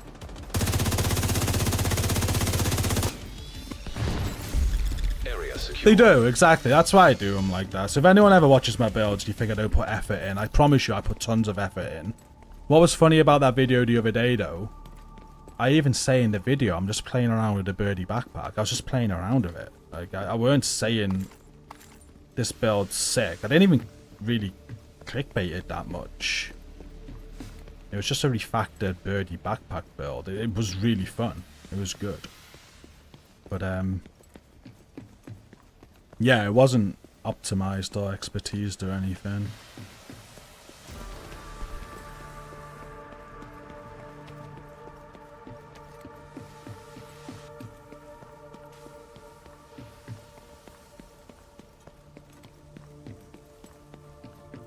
Yeah, we will help with master missions. So I'm hoping once we got this DLC, I've been so busy last year, we're getting to the head of it all now. I'm hoping to have some sort of like scheduled help sessions. So we're always obviously raids are a big thing, right? But our Discord communities are there. Use them. I've got an idea of something I'm going to do in the communities over the next few months. We're going to start doing it where I tell the community this weekend or this week we're going to focus on this help, and I'll cycle it through so we focus through everything on the game that I think people might need help with. So master missions, descent, raids, incursion, thinking of something else, hunter masks. There's a lot on the game, countdown farming. There's a lot on the game that needs focus, and the big focus in our community is raids, which is obvious. Raids is the hardest thing to do. So how do I get the community to focus on this help? I've got an idea. I do have an idea. I think it's a good one. Sort of like a Discord vanity idea. It's going to replace the old commendations that we did. If you've been in our Discord community for the last few years, we used to have Discord trophies where you did these tasks and you got rewarded for them. So that's going to be coming back, but this is how we're going to be hopefully pushing some sort of like community focused help through these Discord trophies, what we're going to be calling commendations going forward. And we're going to have some cool vanity Discord rewards where if you get involved in this you'll get them, and that'll be how we try and push it. So just make sure you're in the Discords. If you're a member of my channel, if you are a sub on Twitch, I am going to be doing some member sub focused help as well.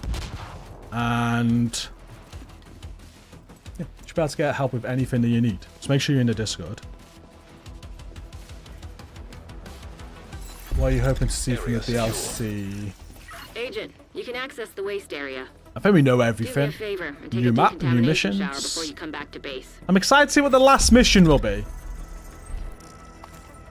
because they've got this exotic attached to it as well.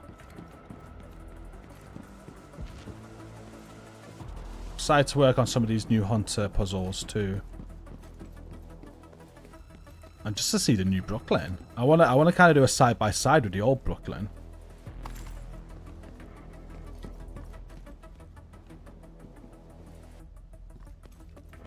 Yeah, exactly, Ghost. That's all it was, really. My opinion on the backpack, and straight away, this is how I see it being used. That's how I did the video. There's 3 builds I use for healing. Well, two, but one I knew about because I get other people to use it. There's the Future Initiative healer build, the True Patriot healer build, and then there's a Refactor skill build which heals through skill damage. So straight away I just thought, well, that's where you're going to put the birdie's backpack on. And then I had an idea that there's going to be some form of PvP birdie backpack build as well, I think. Agent, you've reached the But waste I area. have no idea how I to need make you to that, secure so the radioactive I'd have to material play to around. override the lockdown protocols.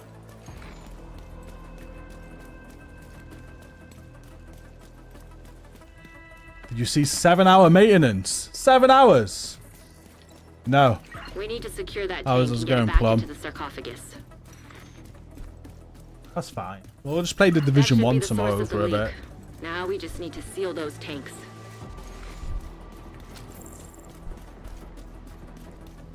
To this point, I'm thinking, do I lie in? But no. We'll play Division 1 for a bit.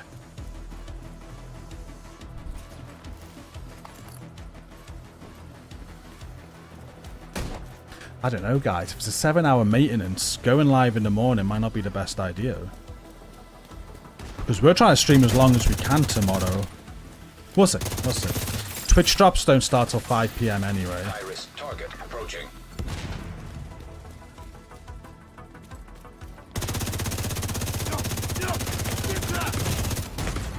Uh-oh. Serious trauma detected.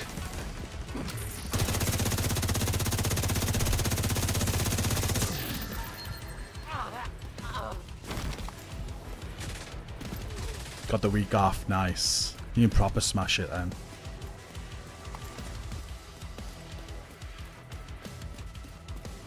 Enjoy your sleep, Plum. I'd love to start playing this game. Could you please explain in a few words how the PvP game mode works in the game in general? There's 2 PvP elements. There's one which is called the Dark Zone.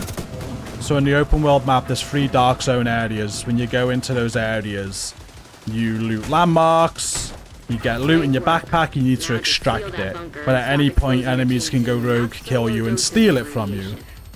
So that's basically that in a nutshell. High-risk target The detected. PvP element there is to try and go on a manhunt by killing other players, reach high manhunt ranks for reward. Then there's Conflict. Conflict is a 4v4 game mode. And there's different modes. There's like a skirmish, where it's just, you have a number of tickets. Once you run out of tickets, you lose. There's like a domination, capture Good work, points, Agent. like You A, saved the B, plant. C. Move to Capture extraction points point. to earn points to reach the point limit to Shoot win. off a flare when you're And ready then for there's Torres to bring you a home. one life sort of mode, where once you die, you're done. First to kill the other team wins. That's it, really.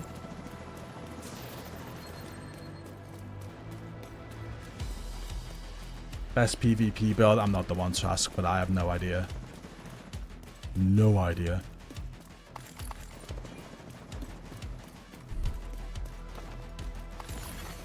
System malfunctioning.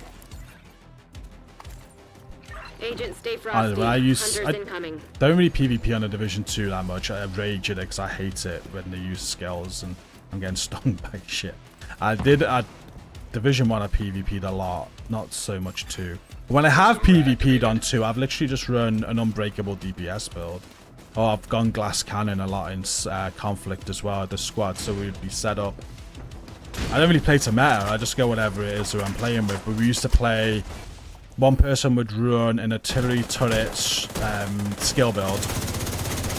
Someone would run a status Torres is build. waiting for your signal. Shoot off And a flare then when you're I'd ready to run come home. glass cannon, all out DPS. It would hold people off of the artillery turret explosions, so they can't get close to us. If they did get any close to us, then the person with the foam would just foam them.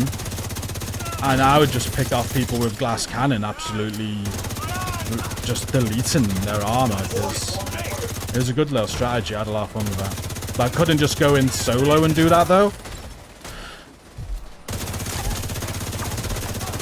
Like, if I was just matchmaking and playing with random people, I'd probably get annihilated myself because glass is just not great.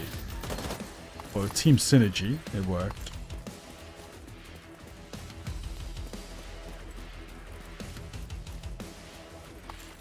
Yeah, what's up, Sifter?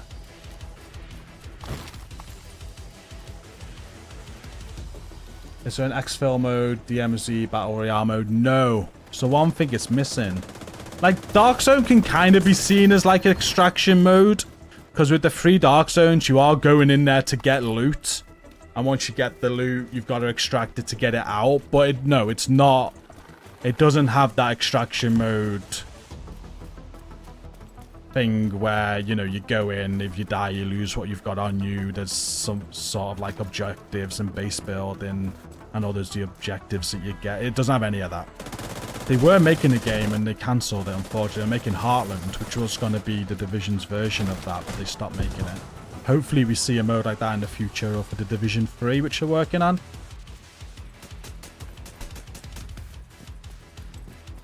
Shame, really, because I felt like the Division 1, when they released that, the Dark Zone in the Division 1 and the survival game mode they made, was kind of what kicked off that genre, and people after that started making all these extraction games. It's like the Division was kind of like the original, and they just didn't follow through with their own, which is a shame. Like, even Tarkov came out after the Division, and it's that whole going into the Dark Zone and extracting your loot, and then extraction shooters start taking off, and Heartland was going to be the Division's version. Best way to get Vial Mask, play this mode, countdown, target your loot to masks.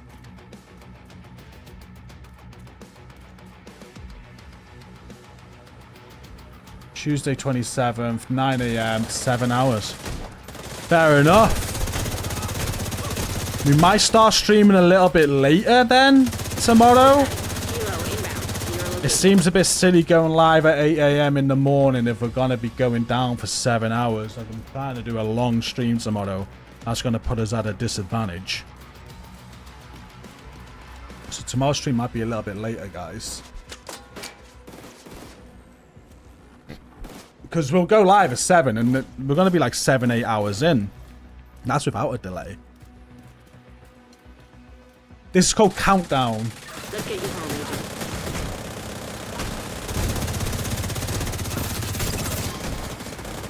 Yeah, we definitely got to have a later start time tomorrow. This might be good for Lady Rock. Lady Rock might be able to jump in with us this way. And Jen as well. I know Jen was wanting to play, but she's got commitments. Right, there's your gamer countdown for 200 likes, Grady.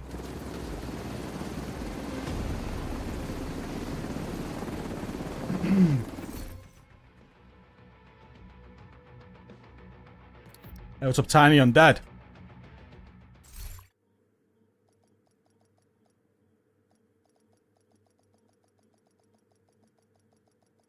Yeah, we'll see how it falls.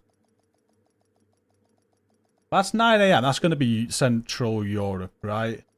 It's at 8 AM UK. Entering safe area. I don't have to complain about guard duty being boring anymore. Hmm.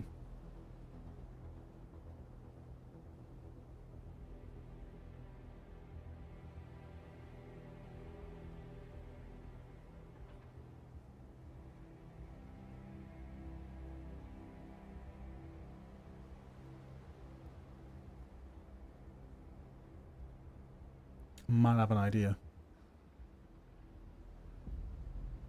4:30 AM US Eastern. I trade now. Nah, I got so much to get ready. So much to get ready. If for whatever reason I get shit done and we are going to be going later tomorrow, we might go live again tonight. Maybe. Gotta go and get some food with Stacy. Sniper Rally build. Yeah, so an Iron Horse. This is the best Sniper Rally build, hands down, in my opinion. Because all you've got to do is this. Let me show you. I've been doing the one most people... Well, I've been using just 6 skill tier builds. I've looked at the Oxy build, a lot of people, the general build people put together. But this one requires no overcharge. Still do that if you want. But look at this. So you're there and picture Sniper Rally now. You're firing the EMP to stop the snipers from coming out, yeah? And I'm gonna count. Where have I got a counter?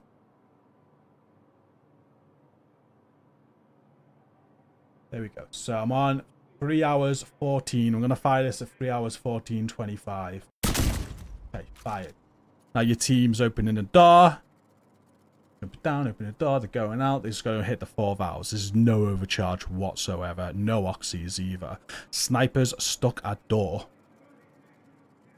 We are 15 seconds in. We are 20 seconds in nearly. We've tested this. This is what I do now. You got time for errors. We're coming up to 30 seconds in. We're now 30 seconds. EMP's still up. Snipers are still stuck. No oxy needed. We're now 40 seconds in.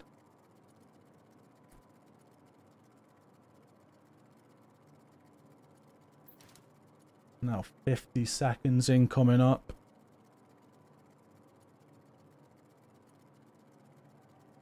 We have tested it with errors, yeah. Like you can mess up. Yeah, you can mess up. We are now a minute in. Just over a minute that EMP lasts. So as long as you're running with an experienced team, you're doing Sniper Alley within a minute easily. So as long as those 4 valves get hit in that minute, the snipers get blown up, the key drops on somebody, and the shutters don't come down. The shutters stay open, so you can still jump up and shoot your gingerbread man or whatever. And it's real good. Now the build, if you want to, you can still use Oxy and kill the snipers. It's got the damage on it to do that. So you can still do that. And if you want to, you can get your healer to overcharge. If the healer overcharges, you'll still have overcharge Oxys to kill the snipers if you want to do that. But also it will extend your EMP duration so you have even longer than a minute. So you can still do that. But to have that build, all you need is Ninja Bike Backpack, skill duration mod. Then it's shiny monkey named Grease knee pads. Because of the Ninja Bike, you're getting 15% skill duration and 5% skill efficiency, 16% status effect, and skill damage on that. Status effect is improving the length of your EMP along with the skill duration. Then it doesn't matter where these are placed, but you want 2 Wyvern, a Murakami, and an Alps. So I go Wyvern Mask. We got 3-piece proc there because of the Ninja Bike. So again, skill damage, status effects, and skill duration, all from that. Status effects, skill damage rolled with a skill damage mod. Alps chest with glass cannon. Glass cannon improves the skill damage for the Oxy. Status effect. I would want skill damage on there as well, but I haven't got the perfect chest piece yet. So that would be status effect and skill damage with a skill damage mod. You gain repair skills and skill duration from the Alps with the Ninja Bike. And then Wyvern Holster, status effects and skill damage. And Murakami. Repair skills is being wasted, but you want the 15% skill duration, skill damage, status effect. And that's what will get you your 1 minute with no overcharge EMP. Could not be easier to do Sniper Alley. Could not be easier. People say it's risky because once the EMP runs out, they will. But like, you can still go with Oxy. You can still Oxy. You got enough skill damage on the build to still Oxy. But that EMP just lasts a minute's more than enough time. Like, new people to the raid might struggle. But for new people to the raid, I tell them to do it the proper way anyway and learn the mechanics. And just go Bullet Kings and suppress the snipers. I think everybody should learn to do that in case they ever need to do it. If you don't know how to do it, you're never going to be able to do it. So I'd only be doing Oxy in this if you're quite experienced anyway and just want to get it done. Which means 1 minute is absolute more than enough time.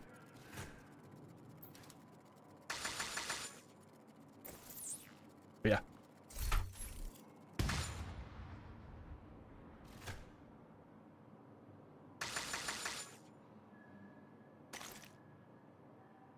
Why wasn't it working as intended?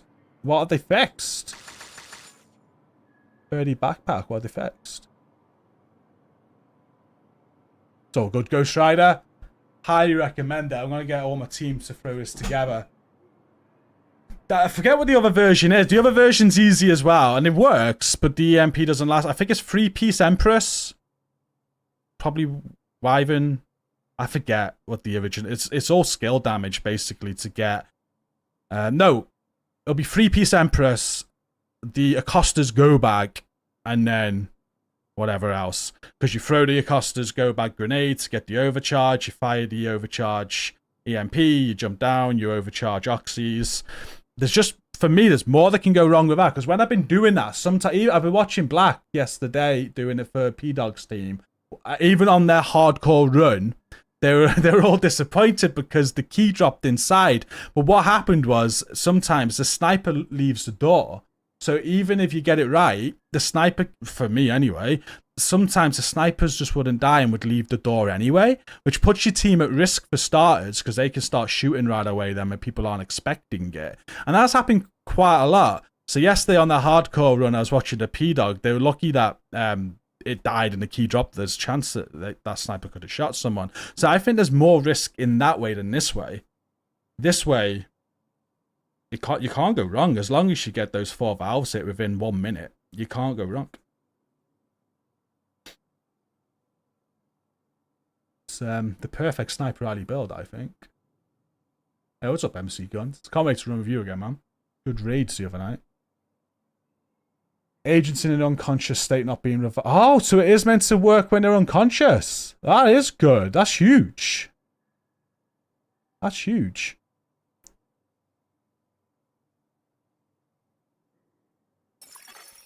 Agent in need. Thanks for sharing.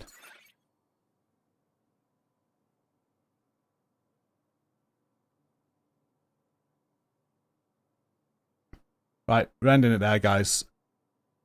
Very slim chance I'll be back live later on. Only because tomorrow we'll be going later now. I'm going to send you somewhere to raid on Twitch.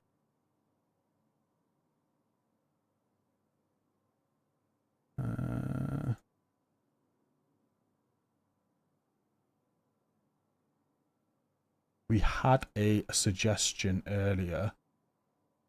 So let me just see if that's all good.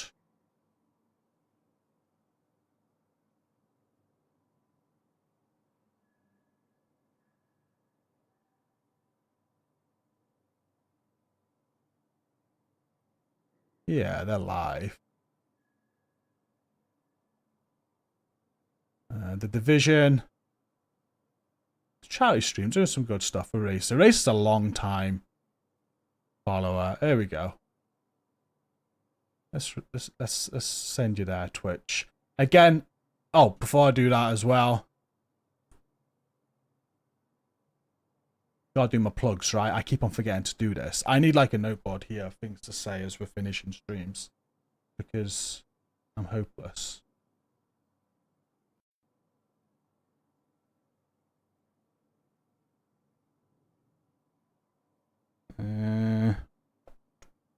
We're speaking about it a lot today. Our Discord communities. There's Discord 1. There's Discord 2.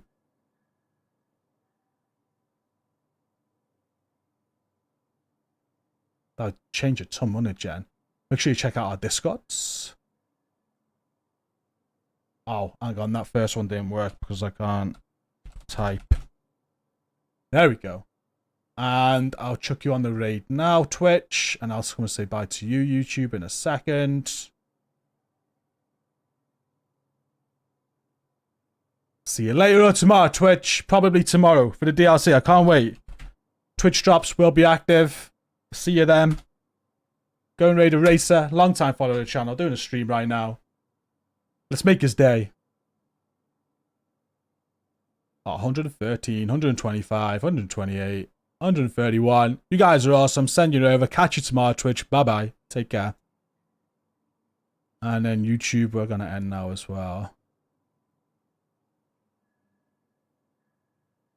We got Discord links for you guys as well.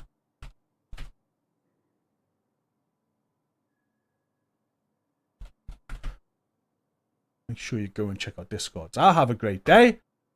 If I am back, I haven't got a lot of work to do. All I've got to do is change all my overlays. Once they're done, we can get a sneaky stream in tonight, raid stream, I will. So we might be back live later. If I am, I'll see you later.